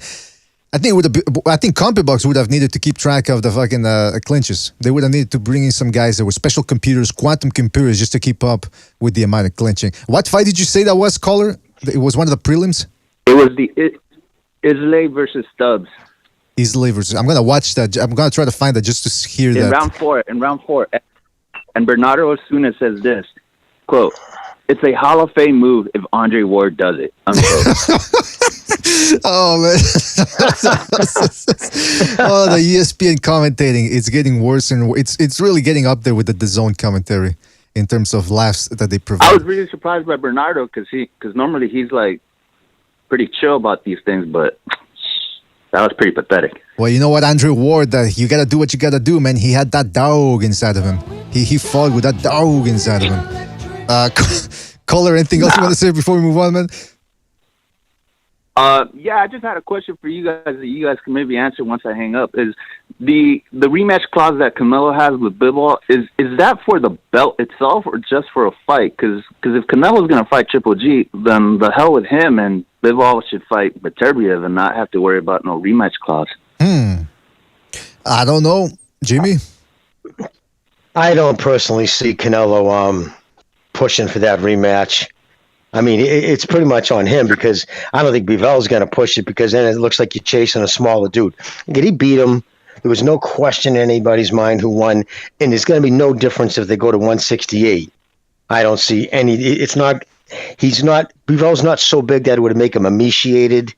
So what's in it for Canelo? I think Canelo should just let us know, hey, I took a shot, man. I went up. I went up one class too many, but I'm going to campaign down here, and I think Bivol will campaign at 175. I don't think there's no need for that. I don't see Canelo even enacting the clause. There you go. Well, caller, hopefully that answered your question. Thank you for providing that tidbit to us from the ESPN commentating. I'm going to go chase that down after this stream. Good call, man. That was excellent. Yeah, catch you in the next one, right, man? Take it easy. All right, thanks, man. All right, let's go. Don't forget to hit the like, fellas. Hit the like. And shout out to Abaddon, the Annihilator, for his contribution with the Super Chat. He says, I feel very sad for Joe Smith Jr. Hope he returns. Yeah, hope he returns too. Don't feel too bad for him. I mean, he's a warrior. He knows it's part of the game. It's not the first time he's lost. Of course, it was devastating the way he lost, but he'll come back and he'll be knocking some heads around before you know it. You can bank on that. And putting hundreds of thousands of dollars in your bank account today. Oh. Dropping that check off into that makes it a little Exactly. Easy to deal with. Takes the sting off a little bit. All right, let's go to another phone call here. Let's go to 301. 301, you're on the air. 301, what's on your mind? Hey guys. Before I talk about the Beterbiev fight, did you guys see the Robesia Ramirez and I guess the Puerto Rican Santa Claus Nova? Oh yeah. That was a good fight, man. Yeah, I was really impressed. That was the first time I really watched the Ramirez kid fight. I guess he's 28 actually, so he's kind of up there. So he has to speed it up, but he's got some really incredible skills. I think he's a little small, both for featherweight and certainly for super featherweight. What was that? No, keep going. Hello? Sorry, yeah. Oh, yeah, okay. Yeah, but I think like a fight with him versus Fulton down the line would be an interesting fight. Two really high-skilled guys who have a lot of techniques there. I like to see that, but man, Beterbiev, he's a scary dude. Like his power is crazy. That was only 2 rounds, but I felt like it was 5 because of the amount of like beating he put on Smith. You know, like those fights, like the day after, you remember them because so much happened, and then you think it's like, oh, there's only like I don't know, like 4 minutes worth of content I saw. But it was I was on the edge of my seat. I actually got a little nervous watching it. Like his shots are just so short and so sharp. I think he had a really good camp this time around because I've never seen him come out that accurate before. Yeah, man. I mean, Like, he was even varying his jab to the body and everything. Let me tell you, caller. Yeah, he didn't do his usual thing where he like smothers you on the ropes. Joe Smith probably feels like he Sorry, went BD, 20. yeah, I can't hear you. Joe Smith probably feels like he went 24 rounds against right now. That's how the way he feels. Yeah. Well, listen, caller, we got to move on to another phone call. They're piling up, but good points and catch you on the next one. All right, man? All right.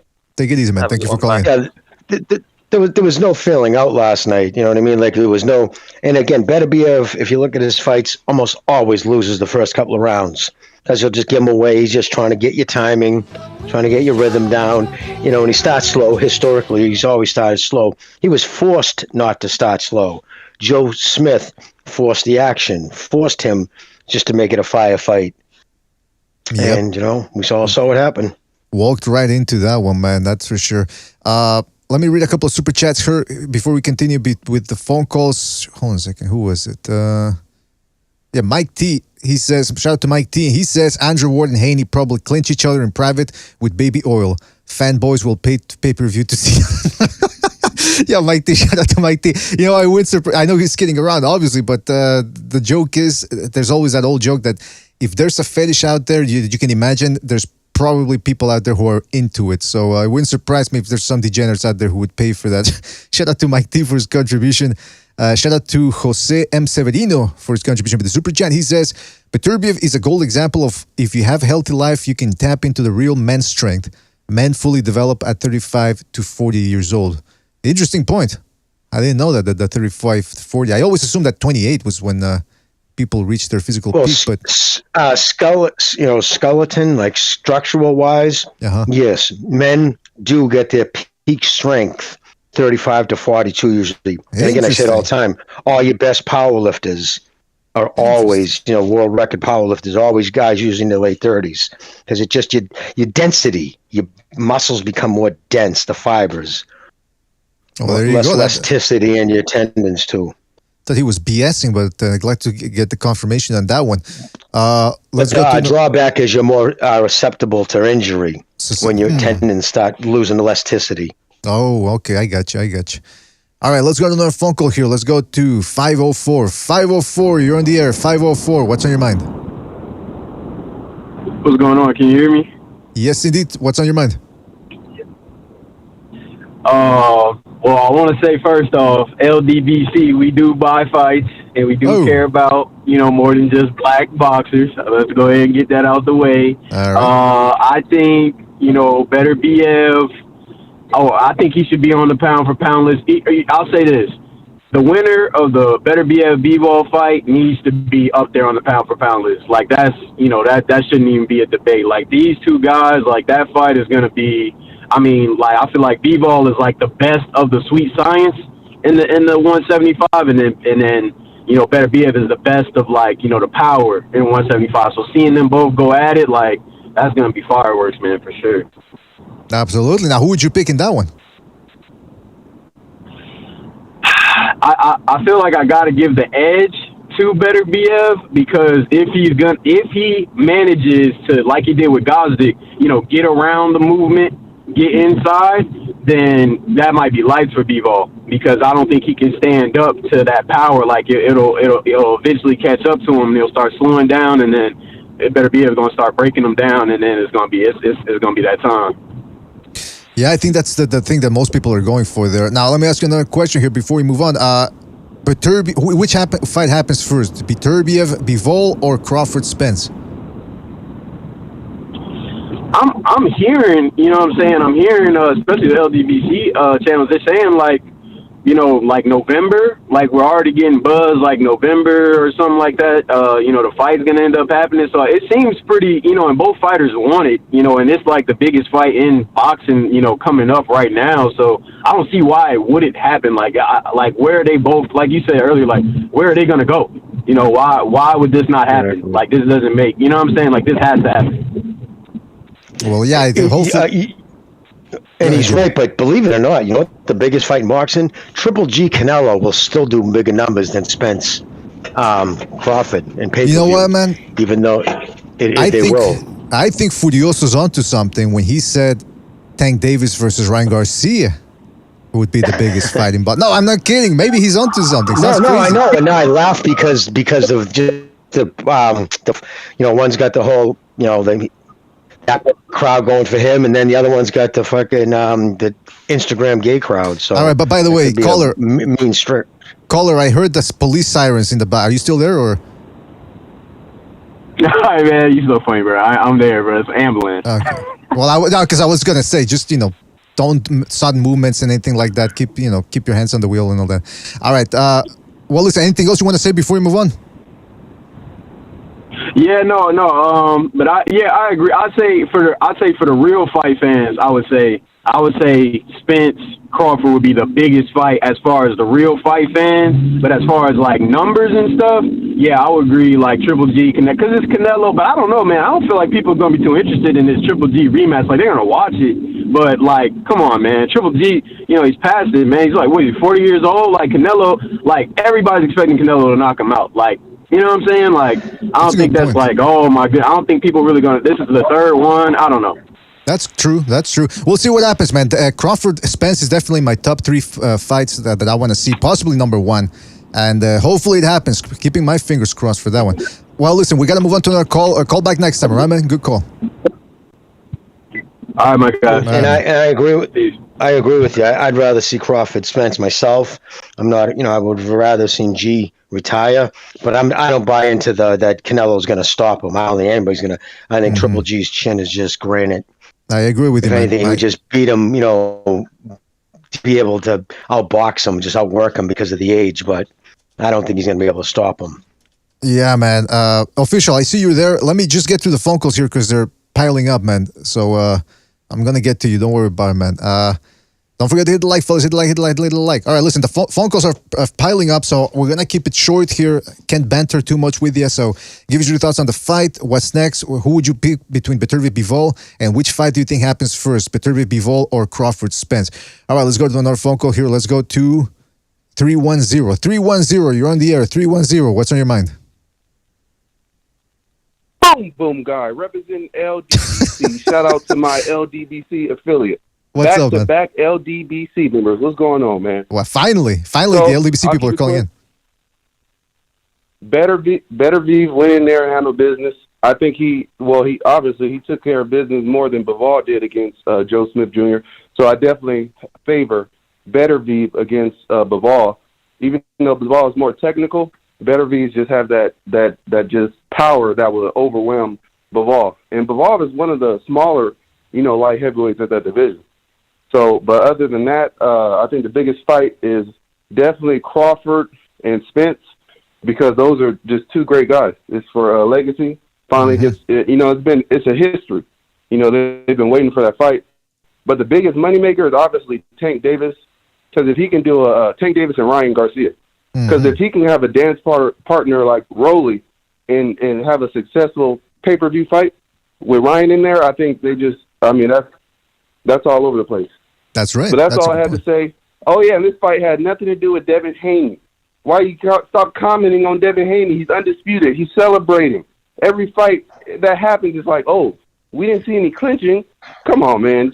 Hey, how about the people come up with a game plan to stop Devin Haney? Because there's no game plan to stop Devin Haney. You know what the game plan is? The game plan is to tell the referee to stop allowing clinching. That would be my game plan. But I think a lot of these referees, I think they might be a little bit corrupted, if you know what I mean. Their values are corrupted. I'm not casting aspersions about any type of financial corruption, but that's my opinion.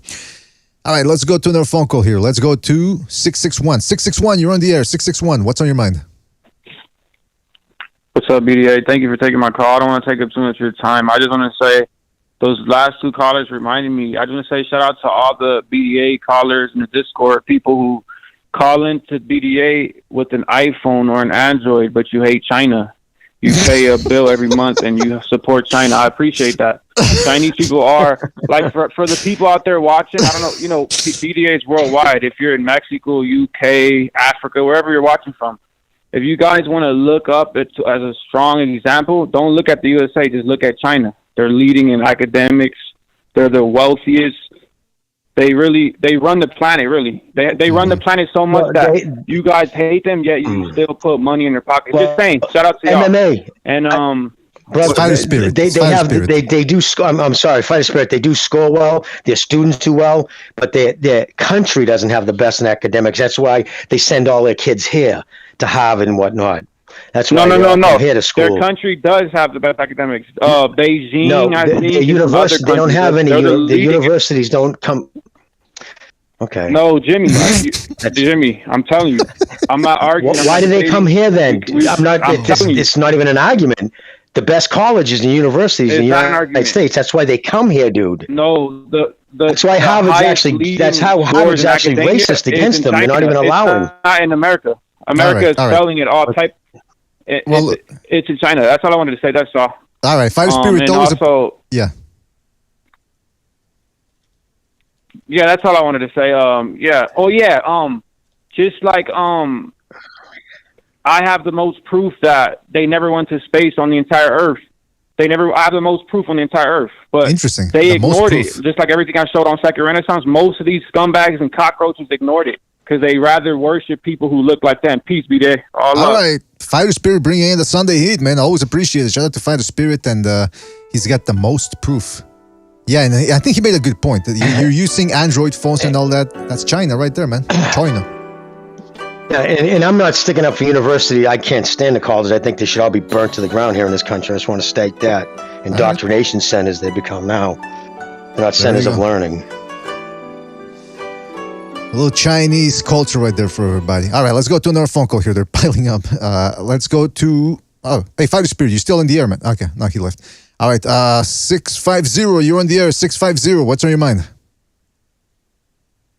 The Chinese system is founded on a rote learning methodology, which does not encourage creativity or a questioning mind. It is focused on the right answer, while the U.S. system is after the right question. Interesting. Do you think that's still the case, though, or...? Yeah, but anyway, I don't want to talk about that. Right. I want to talk about the fight.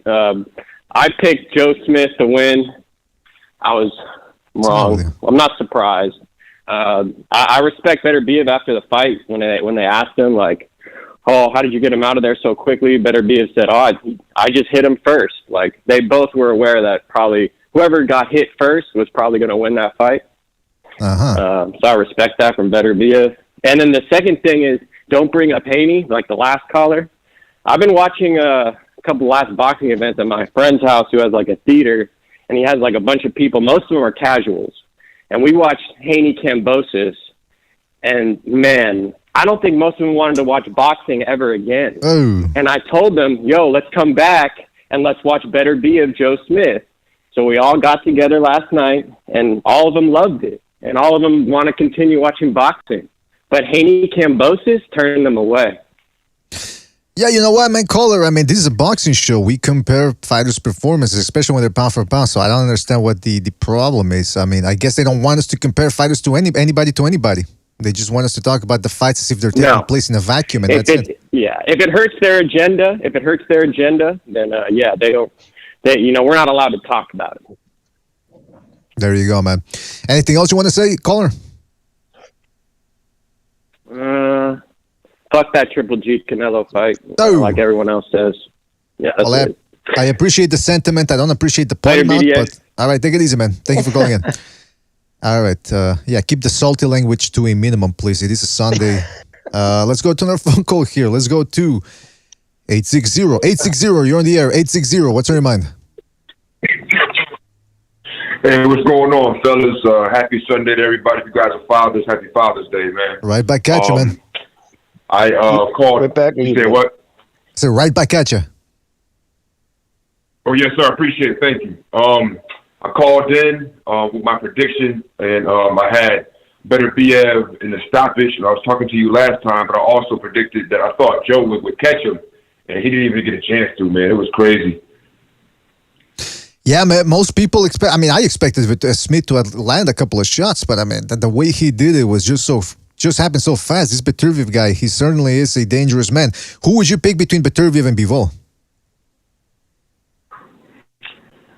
That's a true 50-50 because they're the epitome of two different styles. You have the epitome of power, and you also have the epitome of skill in Bivol. So it's I'm going to lean towards Bivol, man. I'm not going to be a prisoner of the moment. I'm going to say Bivol. Like, obviously, you better be able to stop him because he's so talented. That's right. You know what I mean? But I'm going to say Bivol.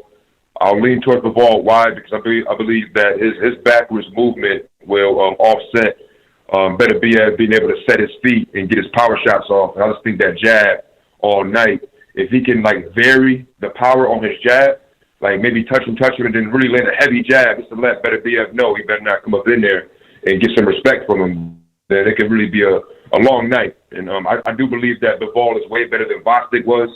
And Bostic started trying to fight with him. I don't think Bivol will try to fight with him like that, like how Bostic did. Interesting. That's an interesting take right there. And I also liked how you said that you're not going to be prisoner of the moment. That's a good way of putting it, man. People should really bend time to their will. That's the way a true initiate does it. So shout out to you, man. Anything else you want to say before we move on? So Devin Haney clinched a lot. In my opinion, as a former wrestler myself, if you want to clinch me, what I'm going to do is underhook you and snap your fucking elbows off. Oh. So fighters always fighters have different solutions to get away from clinching. Either you could back up and hit him if you could punch moving backwards like a Terrence Crawford and hit him with some uppercuts coming in while he tries to clinch. That'll also work. But I think, hey, you want to grapple with me, man? I'm gonna make you pay. Every time you try to clinch me, I'm gonna make you pay, and you're not gonna want to do it anymore. That's an excellent example. No, that's an excellent example. Crawford's not the type of guy you want to go clinching. Never mind that he's angry and he'll fuck you up for it. But yeah, he knows the ways to make you pay. He'll make you pay for that, especially if you lunge to clinch. Absolutely. Too athletic and too skilled. All right. Well, listen, caller. Thank you for your call. We'll catch you on the next one. All right, man. Call back next time. Good points. Very good points. I appreciate you guys. All right. Thank you. Take it easy, man. Take care, buddy. Yeah, that's a good point. Trying to hurt a guy where he's trying to clinch him. Most people don't do that, man. It's like they're afraid of doing it. I don't know. It's bizarre. Let's go to another phone call here. What the fuck? We got two numbers here. All right, 508. You're on the air. 508. What's on your mind? Hello. Yes, 508. You're on the air. I'm a doctor. Yeah, you're on the air, man. Can you spell the name? Chicken kung pao, broccoli, beef and broccoli. Jimmy, what do you want? Why you say motherfucker? Why you say? You want the chow mein? A loan of some young guy. Chicken chow mein, please. Some chicken chow mein too, please. While we're at it, man. All right. Motherfucker. I call the police. I call the police. All right. Last 5 seconds. What else you want to say before we move on, man? Huh? Can you spell the name for Oh man, that was a scary call, man. It sounded like that call there. You ever seen that video where it's supposed to be Joe Podesta terrorizing a kid, some sort of snuff film? That's what it sounded like, man. I think that maybe that was John Podesta calling in. Jeez, that was scary. All right, and he's still there. By the way, he called in with the. Let me see how this works. Hold on. Stroke cock. 508. You're back on the air, man. What's up? Hey, it's Chris. Plain good, discreet. Why got? Come on, stroking a large cock. 8 cut thick. String head. Bring your ball back. All right, man. This guy does voices, man. I think that might be a recording. Hold on. Let me see. Play around. Masturbate. Let me know. Thank you. All right, no problem, man. Take it easy, man. All right. I thought he was going to keep going. All right, let's go to another phone call. Let's go to 386. 386, you're on the air. 386, what's on your mind? Yeah, what's up, guys? How you doing? Oh, is this Action Jackson? Yes, sir. Just, what's up, man? Getting back from surfing some waves. But, yeah, I caught the fight last night. Radical, dude. I got 3 topics I want to touch on real quick. First, Beterbiev and Bivol, it's going to be a very good fight. It's almost 50-50 for me because because of the physical edge, I would go Beterbiev. But Bivol is, in my opinion, is a lot more superior than Vosdick. So I feel like, and Vosdick kind of, there's 2 ways you can be a guy like Beterbiev. You either got to be like as strong as him and be able to push him back, which I don't think there's anybody that can do that right now. Or you got to, do the Vosdick game plan and be able to box and not get hit, which Bivol can certainly do. I don't know if you agree with that, but and one more thing, I wanted to touch on, and I wanted to say about Canelo. Has there ever been a fighter that's been basically outclassed at 2? No, I'm sorry, Jimmy. Go ahead. No, I said Jimmy, that was an excellent assessment. Jimmy, why are you interrupting the great Jackson, man? What's the matter with you? He said, I don't know what you guys think. And I said, that was an excellent assessment. That's it. I won't do it again. You got to remember, when he says what you guys think, he's being nice. He doesn't really care what we think. Good, Jimmy. Go ahead, Action. No, don't apologize. But no, I know you guys just don't have that much time. So I just want to say this. Also, Canelo, has there ever been a great fighter that was basically outclassed when he was basically in his prime? Canelo was like what, 23 when he fought Floyd, completely outclassed and completely out. I know he was out of his weight division, but fucking Salvador Sanchez, when he was fucking 24, did fucking 10 times what Canelo ever fucking did, in my opinion. And so I don't see how Canelo can be looked at not even a great, never an all-time great, because there's no fighter that 31 years old, Canelo's still in his prime right now. I've just never seen a great fighter outclassed twice.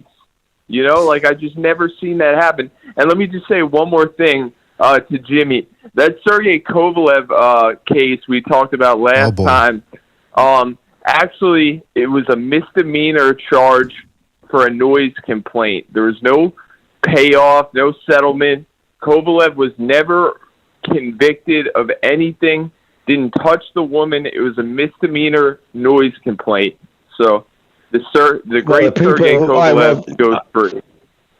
I appreciate that. Like I said, I'll go back and find the article. Then it was just some knucklehead who was, I believe, boxing scene. I think they said it was $800,000 he was told to pay for an assault on a woman. He kicked her dog.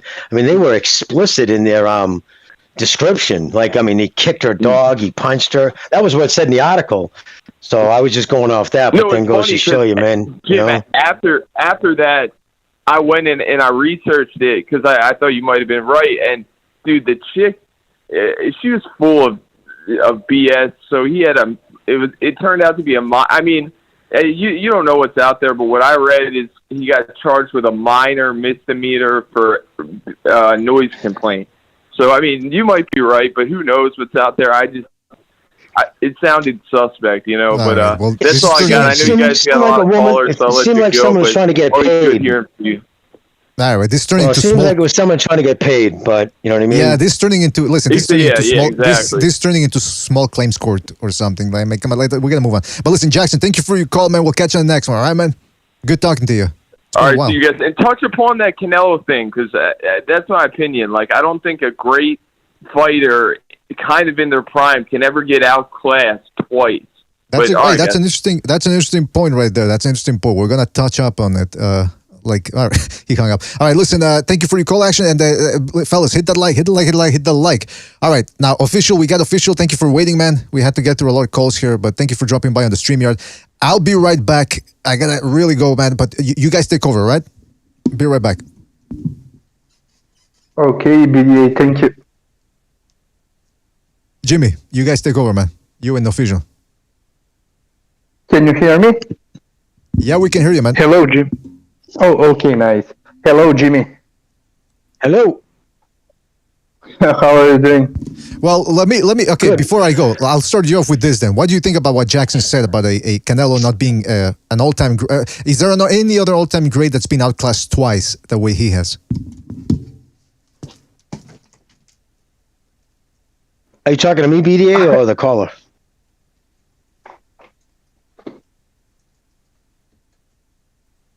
Hello?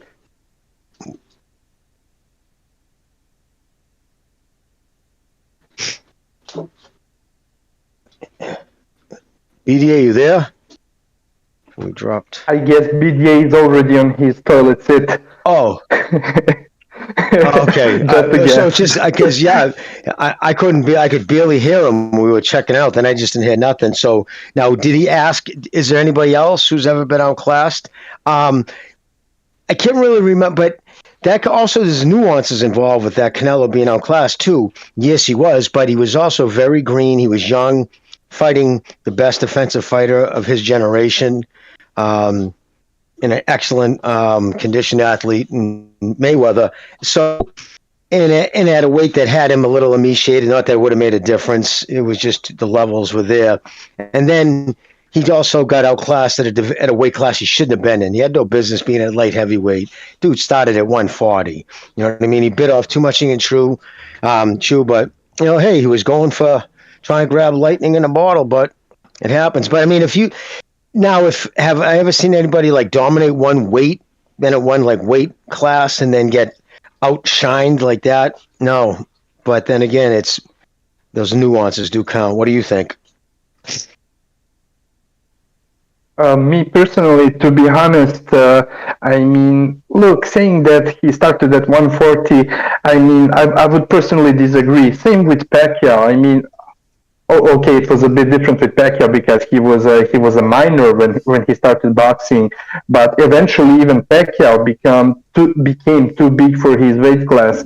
I kind of see Canelo the same way at 140. I think that he was extremely drained. Now, yeah, the dimension-wise, he is too small for the light heavyweights that are fighting at 175. That's for sure.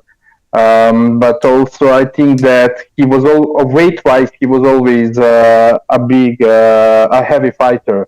But I get your point. I'm not sure I would really agree 100%, but I get your point. But anyways, Jimmy, I called in just to talk about something about Beterbiev, because throughout these phone calls and BDA talking about the fight, there is something very interesting about his style. And watching Beterbiev for years, I was just watching him, but never paying a close attention of how he's. Sorry, BDA?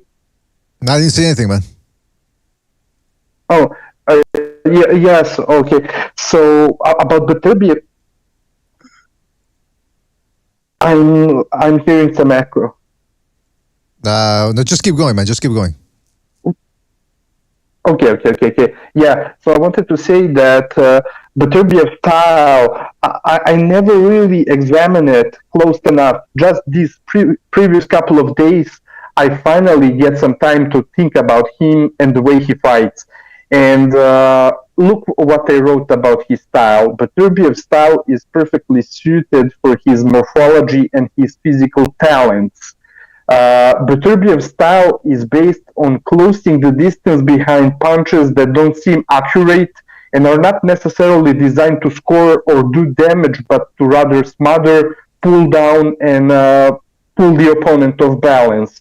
So that's basically why he, you will not see him punch like other dudes. His style is not based on accuracy, like to hit you on the chin and knock you out with one punch. It's rather used to, if he misses with it, he still keeps it close to your neck, your head, your face, so he can always smother or pull you down, lean on you, and that's the way how he closes the distance. Mm-hmm. And so in the clinch, he does the same thing, using his strength to keep you off balance, to drain you, to maul on you, using the compact. And BD, you said something interesting about him seeming effortless with his punch. Sorry? So BDA, you said something interesting about Beterbiev seeming so effortless on the inside with his punches. That's the same thing I saw from him, and I think that he's not, while mauling you on the inside, he's not expending. He's expending the minimal amount of his energy, and it also brings me back to him smothering you, because he keeps his punches compact because he doesn't want to miss very badly. He doesn't overload on them. Just throws a punch, and even if it misses, he keeps it on your neck so he can proceed on smothering you, pulling you down, leaning on you, and punching you up, basically. That's right, everything I wanted to say. Yeah, that's excellent points. He gets away with it, right, Jimmy? Because he's got the heavy hands. Yeah, and then no wasted movement. It's just like to official scorecards points. No wasted movement, just direct punches. He's not going to twist the waist. He doesn't have to. He doesn't have to pull back to load up on his punches. He's got that natural strength. He's just going to throw. And when you don't load up like that, again, to official's point, when you miss, you're not going to find yourself spinning out of control. Uh-huh. Remember, because that's how you. Boxing's all about capitalizing on somebody else's mistakes. That's all it is. And if you're less likely to be capitalizing on a mistake if you keep your balance. So important. Balance is just so underrated. Simple, but it's not easy, man. That's for sure. All right. Well, listen. Good breakdown. Some of the hardest things are always simple. Absolutely, yeah, man. Good breakdown there from official, man. Absolutely. Let me get to a couple of other phone calls here. They're piling up again. Thank you. Goodbye. Oh, sorry. Okay, goodbye. Thank you, official. Thank you for dropping by, man. Take it easy. Thought he was going to stay on. All right, good stuff, official. Absolutely. Hey, everybody, check out the official Scorecards Boxing's channel. Hopefully, he'll do more breakdowns as with time, because they were. You're a nice guy. The one he did about fucking Smith Jr. That was fantastic. 818, you're on the air. 818, what's on your mind? Hi, this is Dawn. I live in Central Mass in Worcester. Sincere, nice guy. I'm in my 60s. I am a top. Want to meet up with an uninhibited bareback bottom to breed and feed with my big feeding loads on a regular basis. I'm 5'2", husky build, about 160. I have a nice, thick, hard cock. Oh. It's average length. God. It's nice and thick. Well, Jimmy, it's the 21st century, man. Come on, you got to let these guys talk. And nipple and ass play and making out. Love to receive great head. There and you go. Who doesn't? Love to mount a nice beefy ass and to pump and dump my hot loads of cum nice and deep. Christ! I am a blind guy, okay? Very capable, and I love to have fun. All right. Now I don't understand why when they do the prank calls. I don't understand why they have to do the recording. They can't do the voices themselves like the Jerky Boys. I thought that was real. That was real skill right there. And by the way, I want to take the opportunity to give a shout out to Abaddon the Annihilator for his contribution to the Super Chat. He says, "Did you see how scared Yardy looked after the Artur's KO victory when the interviewer mentioned him? He looked like his bowels were loosened. Arthur kills him. LOL. Well, speaking of loose bowels, I think we got the caller on the line. Might have that problem too. Caller, are you still there? Love to receive great bread. Who doesn't like a nice? Who doesn't like some nice bread? Some nice home. I don't know if I don't know if he has loose bowels. It sounds like they've been pushed in a lot. Kind of compacted. Jimmy, come on, man. Jimmy, come on. It's the 21st century, man. You got to respect these people. That's what they tell us. You got to respect. All right. Well, caller, anything else you want to say before we move on? Yes. I think yeah. I am a blind guy, okay? All right. Start to get a little stale there near the end. I also want to give a shout out to, who else was here? Hold on. Somebody else donated the super chat. Shout out to Dennis. Always appreciate Dennis. And he says, I was way off. Smith Jr., BDA/Jimmy. Good call, guys. Well, thank you, man. Well, I don't know if you're referring to the last caller, if you were. But yeah, man, I mean, look, listen, we all expected more or less, what's his name, Smith Jr. to do a little better than there, man. You know, land a couple of shots. I don't think, Jimmy, did he ever even land a shot in that fight? Did what?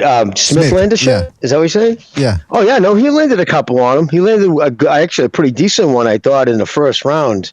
And I think that's what Beterbiev realized, you know, like a kid does punch. Like, I'm not going to, why mess around with this? If this kid's going to, you know, offer up the opportunity instead of sitting, because he could have, listen, Beterbiev didn't have to go for it so quick. He could have stuck with a jab and moved around and try to, you know, box him a little bit to get some rounds in. Uh-huh. But the reason why I think he said, fuck it, I'm going to just end this shit early if I get the opportunity is because of Smith's power. If he wasn't a power puncher, was that sloppy, I think Beterbiev would just beat him up for about 7-8 rounds, then stopped him. Yeah. But because you have to respect his power, if you have an opportunity to take someone out who can punch, you do it. You don't fuck around. Exactly. There you go. Why wait? Why wait? That's what they say. Take him, because going into this fight, I said it was going to be a live by the gun, live by the gun, die by the gun type fight, and that's what happened. Joe Smith decided to live by the gun, and he ended up dying by the gun, but he had no choice. Let's go to another phone call here. Let's go to 323. You're on the air. 323. What's on your mind? Come on. Steven. I'm about to come in. You want me to come in? No, I mean, it started getting a little stale, the last one, and I think this one was going to go the same way. All right, well, listen. 323. I thought that was Steve Kim, but obviously, clearly wasn't. Yeah, well, maybe he was, man. You never know. He's doing a new character. Listen, we also had, that's the other fight I wanted to talk about, Robeisy Ramirez taking on Nova, and he turned him into a supernova, a dying star. Jimmy, I was surprised at how Ramirez fought. This guy's a Cuban amateur. You would expect him to run around the ring, clinch. He actually adapted to a professional style. Did you see that fight, by the way? Yes. Oh, yeah, I saw it. Yeah, no, and he lost his first fight, too. He come right out of it. He was highly touted, obviously, 2 gold medals. But a lot of that, it's not even rare, too. A lot of guys, Bernard Hopkins, a lot of people lost their first fight. But that's the key thing right there. Coming out of the Olympics, a lot of the Cubans, because they didn't have pros, they just never bothered to learning the pro style. This kid at least realizes, you know, he's got to change it up. You know, 10-round, 12-round fights are a lot different. Mm-hmm. You know, they score the fight differently. So, and his people were talking about how his power has, but how he's, you know, laying down on his punches, punching more off his front foot, and really showing power that they didn't see before. And I'm thinking, okay, before the fight, they were saying this. I'm like, you always hear that, though, about, you know, Olympic standouts. He's really he's really embraced the pro game, and he's laying, you know, putting, you know, standing down on his punches and really cracking hard. A lot of the time, it doesn't come to fruition. It just doesn't work out that way. Mm-hmm. But this kid, this kid was undefeated, Nova. This kid's not a scrub, and he smoked him. He put him out.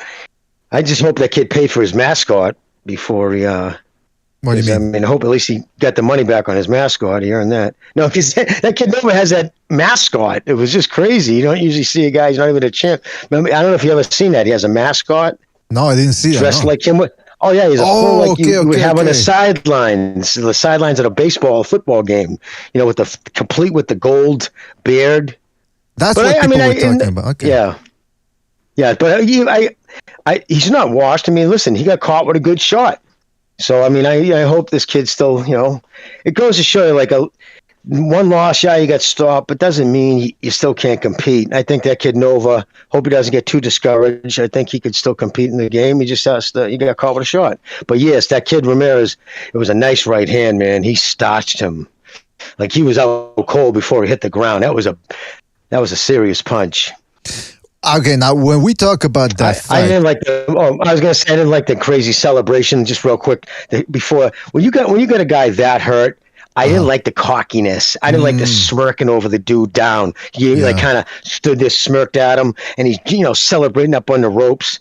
I personally don't do that. If he was my corner and I was training, I'm like, dude, let's wait. You can always jump up on the ropes. Wait for this kid to sit up. Just like you don't celebrate when somebody you don't even know the condition of somebody because it's the hurt game. People die in there, and it's just not a good look when you're celebrating and somebody could be checking out. Again, somebody will say, "Oh, dude, you're a pussy," but that's just how I am. Man, that's a fucking excellent point right there. I don't like that. I mean, I know emotions are running high. People are high on that adrenaline after they smoked somebody in the ring, but fucking smiling and.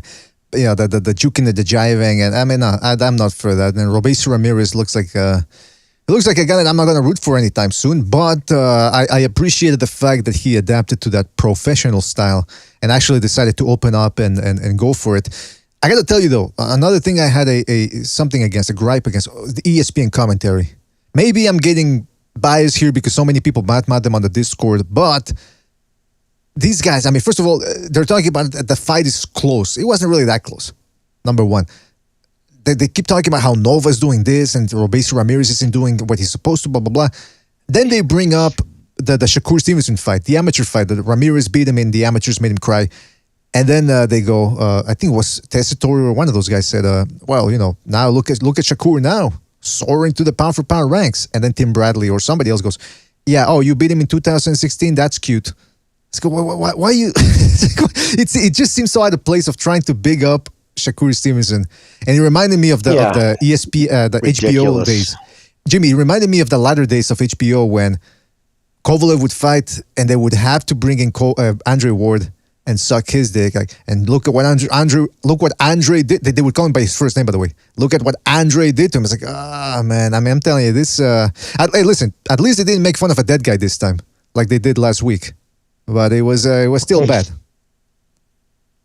Yeah, no, it's weird. Yeah, no, it's part of the whole tribalization of boxing. We're watching leagues, the DAZN league, the ESPN league, and now the announcers are cheerleaders for that league. My thing, are they being told to do that, or are they just that ball licky on their own accord because it's gross?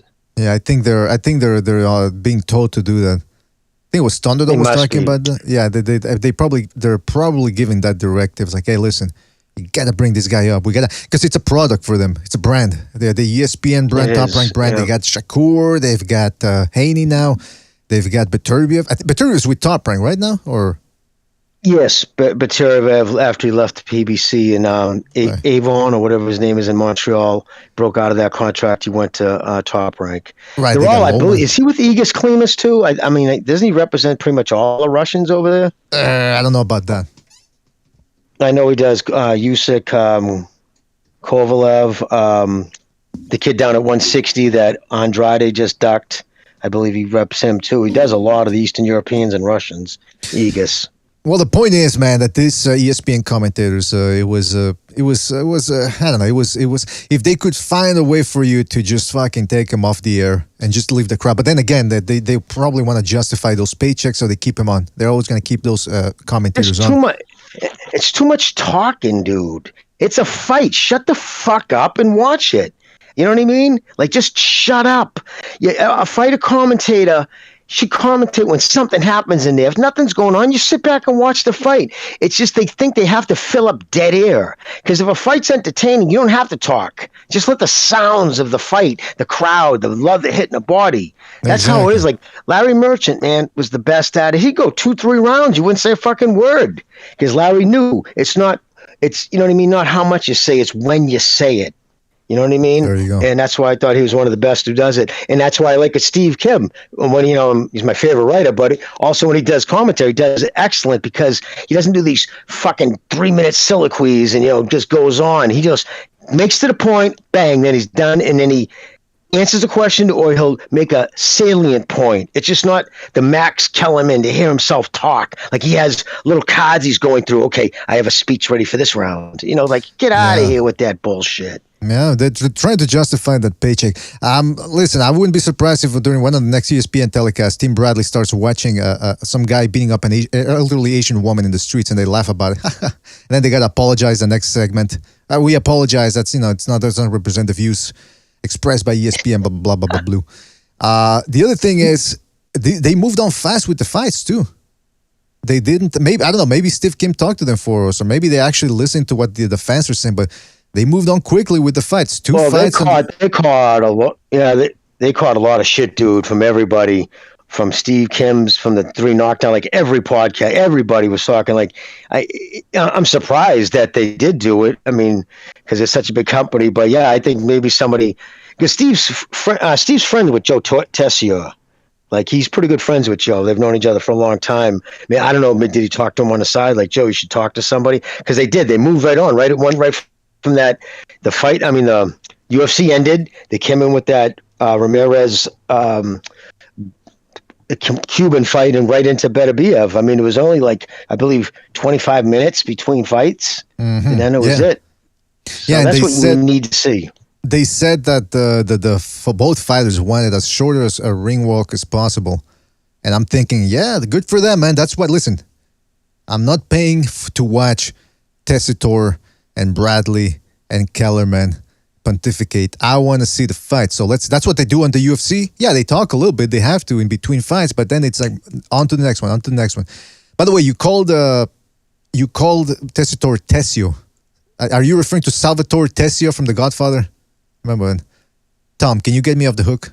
For old time's sakes. Can't do it, Sal. Remember that scene there, Jimmy? You probably don't even know I'm sitting there.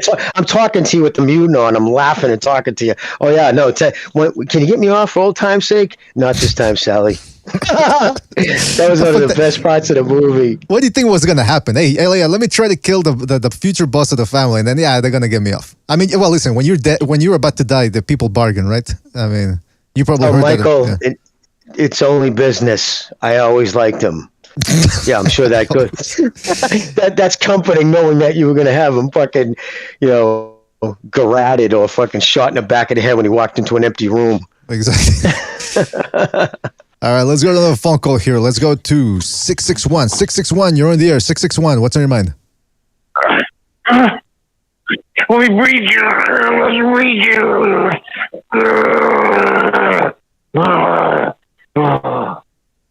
Shit.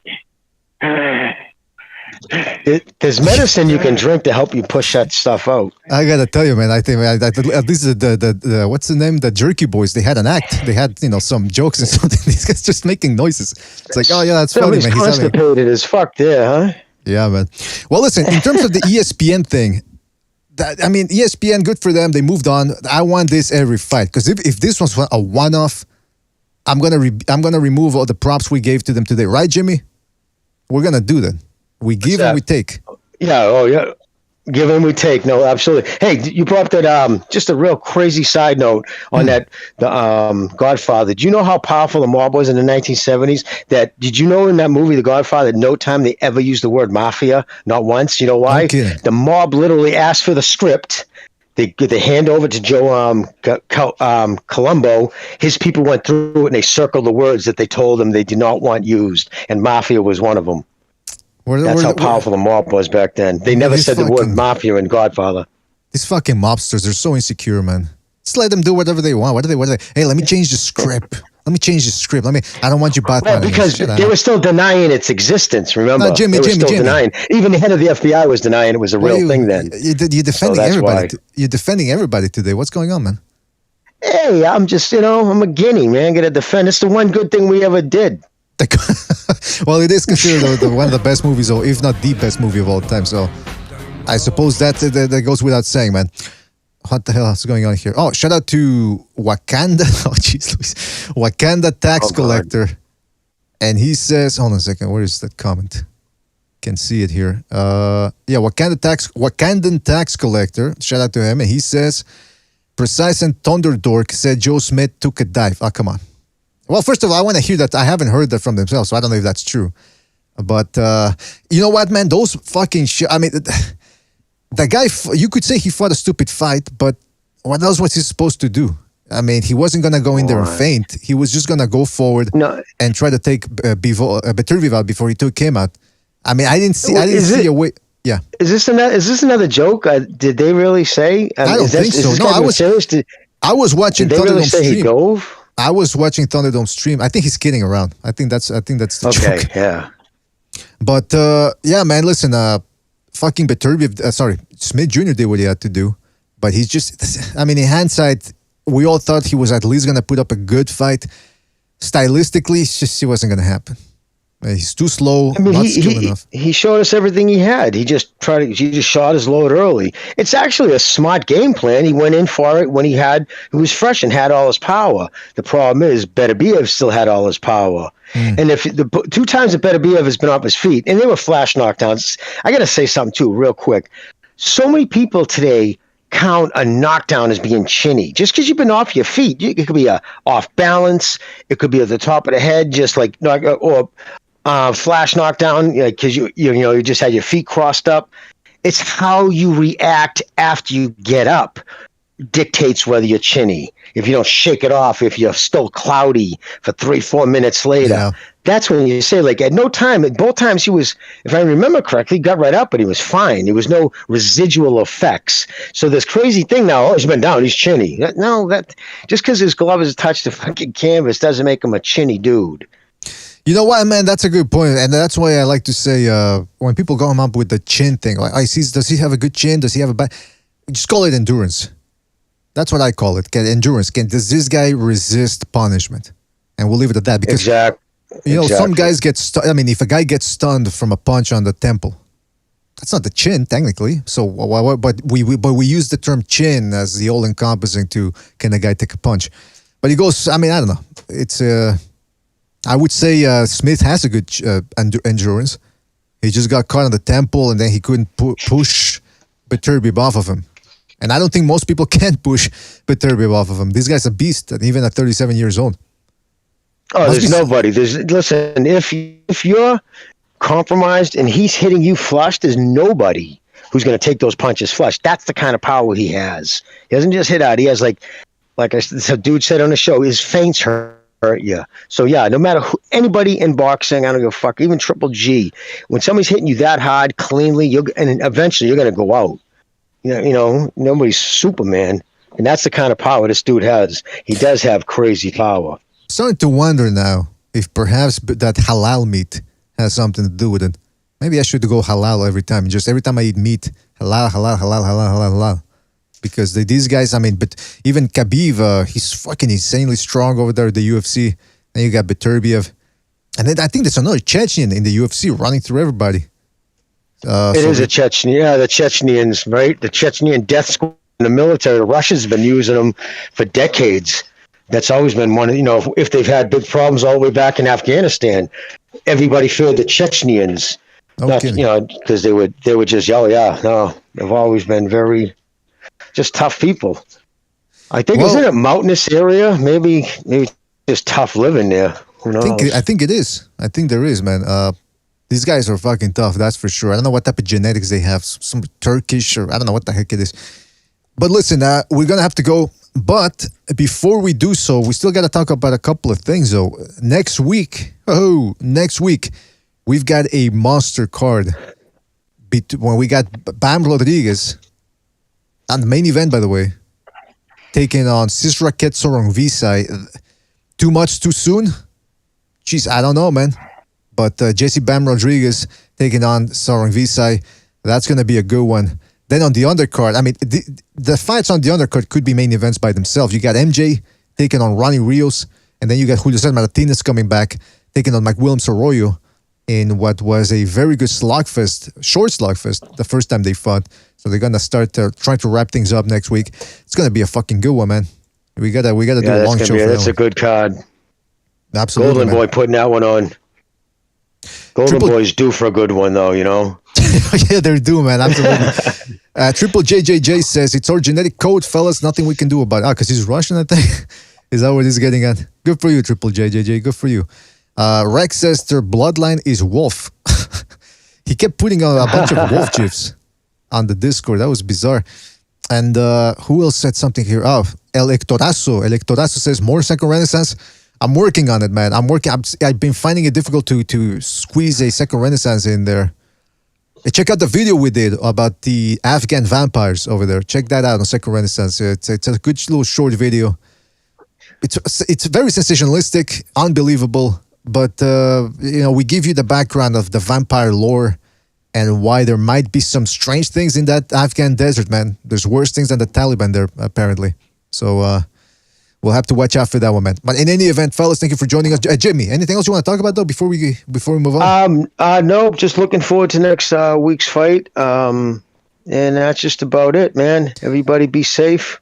Actually. And God bless. Yeah, let me hold on. Let me rewind here. Is there anything we missed? Fury, apparently he can't come into the United States. Oh, yes. Good point. I know. I meant to bring that up earlier, too. Yeah, no, he's one of 600 people aligned with Daniel Kanahan that they're not allowing in. And other people in the boxing industry, too. So he's not the only one. Mike Conlon, Mikko Conlon there, he might be one of them. Really? He was very deep in with that kid. Oh, yeah, he was...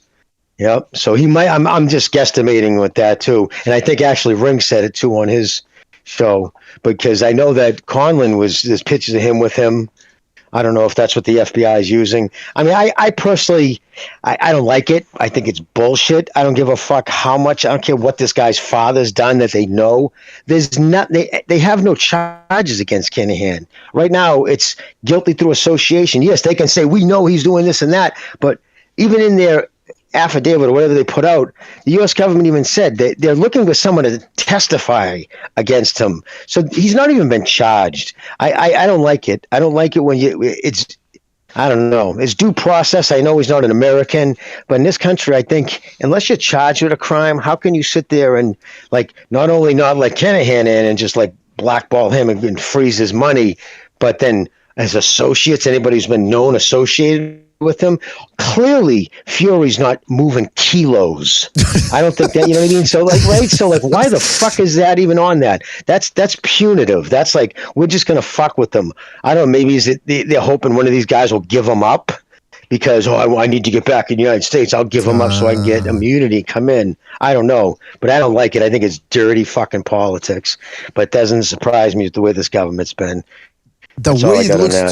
The way it looks to me, Jimmy, is that it's like the Russia versus the world thing. It's people at the top fighting each other, and they're using the tools at their disposal. In this case, whoever's against Kinahan, they're using the media to coordinate an attack. Again, that doesn't mean Kinahan doesn't deserve it.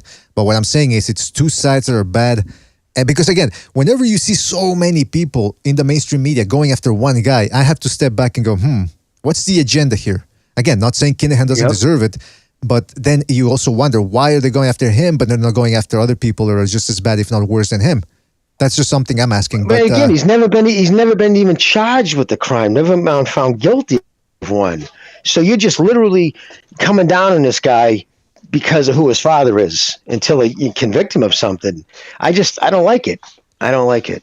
Yeah, I mean, it's due process, guilty until innocent until proven guilty. Well, it might be the other way around nowadays, but yeah, I mean, I don't know. But look, if I had to bet, I'm probably pretty sure this guy's into some weird stuff, and so I mean, I'm not. Oh shit! Yeah, I mean, he lives in Dubai, for Christ's sake, so he wouldn't equity. I mean, if you have to flee your country, of course. I mean, they know what it is. I'm sure they've had low links, and they know the organization where the money goes up to, but they just don't have the connection. They have nobody to connect the dots. Doesn't mean they don't know what's going on. They just can't prove it. But that's still not a case. Just because you're lacking the ability to prove the case you want. So you're just going to go out and pull shit like that. I don't know. I just, again, it's underhanded. It's slimy. Yeah, it's bizarre. That's for sure. I'm interested to see where it leads. And but the fact that they're punishing the fighters and that they can't go into the United States, I don't know. It's weird, man. It's weird. But we'll see what happens. The other thing was, I'm just checked out the boxing scene, and yeah, like MMA champ said, Joshua Usyk has been agreed to take place on August. What was it? August the 20th, August the 20th in Saudi Arabia. So, Jimmy, you have to assume that Eddie Hearn and his Saudi Arabia bullshit. Well, Seriously, those are the most boring fights. It's not a lively crowd. You know what I mean? I don't like it. That's whorish. It's like, oh, these guys are willing to pay us this. So you mean to tell me nobody's going to give you a fucking site fee in Vegas for that? Or you couldn't generate enough money in the UK? I mean, it's too much. It's like, really? Because then it's going to be an awkward time. Going to be in the, I don't know. Not a big fan of this whole Saudi Arabia bullshit.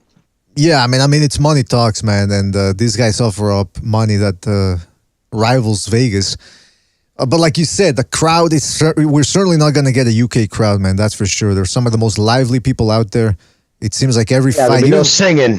There'll be none of those singing. Well, there'll be some type of singing. There will be some type of singing, but it won't be. It'll be a little bit grating to the ears, if you know what I mean. Well, it depends if they find a homosexual. You hear them screaming going off the roof. But Jamie, come on. I mean, it's the law. It's the law. I'm just talking the law. Wowzers, Jimmy. You're going too far here, man. What's going on? All right, I'm sorry. I have to talk to you after the show, man. What's going on? Okay. I don't give a shit. All right, well, listen. Yeah, man, I think we're wrapped up all the loose ends here. We got to go. Thanks again for everybody who joined us. Oh, hold on a second. We got a couple loose ends here. Shout out to Kenshiro for his contribution to the Super Chat. He says it will be called the Cheddar in Jeddah. The Cheddar in Jeddah. Because of all that cheddar they're putting up. Right? That's a good one. Yeah, man. Apparently, who said that? Fuck, where was I hearing that? Somebody was saying that Saudi Arabia, Qatar, what's the other one? Dubai? Is Dubai Qatar? I always get them. Qatar, no, I think Dubai is a completely separate country, right? I think those are two different countries. I could be wrong, but I think they are. So you got Qatar, you got Saudi Arabia, and you got Dubai. United States Arab Emirates, whatever they want to call it. I think somebody told me, or I was listening to another boxing podcast, I forget which one, so sorry. But they were talking about how they're very competitive amongst each other. And I think there's some jealousy against Qatar, or towards Qatar, because they got the World Cup. So all these other Arab states, or whatever you want to call them, they're trying to really get whatever sporting event they can get to say, here, we were up to it too as well, man. This is a capital of sporting event. So that might have something to do with it, man. Did they hold the World Cup there last year? Was it, or has it happened yet there? No, it's going to be happening this year, December. Oh, so November, it's this year? Now, imagine being a player for that when they announced that. I mean, midday, or when the sun's still out over there, it's like 130 degrees. Yeah. Oh, I couldn't imagine playing soccer in that kind of heat, but I don't know if it's going to be indoor. Well, that's why they changed the World Cup. It's usually in the summer. Now they're going to put it in the winter to try to get things to cool off. But even then, apparently it's still fucking hot. So, I mean, that's why I don't even watch soccer. I mean, I should call it football, by the way. But I'm doing the North American thing. I don't watch it anymore all that much. I only got so much time left here available. And to watch it split between two sports, especially when you think boxing's corrupt. Jeez, Louise, you guys should look into what FIFA does. And their corruption, it's terrible. Off the hook. Oh yeah, for years they've known for that. But we know what blows my mind about soccer. Like the people, who denounce nationalism as like you might as well call yourself a Nazi. The whole premise of the World Cup is nationalism. You vote. You know what I mean? Everybody shows up with their country's flag, and it's so country, nationalistic orientated. It's just such like everything. It's they're hypocrites. Yeah, man. I mean, well, listen, we could get into the whole FIFA thing, but who cares? It's a whole Deppert show. Yeah. It's like that. Well, it's like the Olympic Committee too. They're fucked up as well. In any event, listen, fellas, we do have to go. So shout out to everybody who joined us, everybody that called in, everyone that donated the super chat. Shout out to you, fellas. And again, we'll be back probably Tuesday or Wednesday for the preview show for that monster card taking place next week. Where is it from? Where is it taking place again? It's in Texas, I believe. Hold on a second. Let me check. Yeah, San Antonio, Texas. Jesse Bam Rodriguez taking Antonio, taking on Sistraket, Sorong Visay. Then you've got MJ taking on the always dangerous Ronnie Rios, always tough. And then Julio Cesar Martinez taking on Mike Williams Arroyo. And if you're into women's boxing, they got Jessica McCaskill fighting in there as well. So it's a little bit of something for everybody there. Check that out. Again, thanks to everybody. And if somebody has real question, could somebody drop in a Discord or something? Anybody know what's going on with Navarrete? When's he fighting next? I know his contract's up with Top Rank, but I know he said he'd still do business with him. But hasn't it been a minute since that dude's performed? It's a good point, man. Seems like it. Seems like a while. Where is he? And is there anything in the fucking shoot for him? I mean, what's going on? I don't know, man. I don't know. But anyway, listen, fellas, we do have to go. Shout out to everybody, like I said, everybody that called in, everybody that donated the super chat. Jimmy, shout out to you for being here, man. Thank you, my brother. Thanks for having me. No problem. And the ranks are growing a little bit thin. Everyone's always getting busy now. Hopefully you won't leave, man. You know what, Jimmy? It's like Shakur Tank Davis with PBC. You're here forever. That's what I'm here forever, man. I keep my blood sworn oaths. There you go, man. There you go. I keep my Omada tight. The Omada.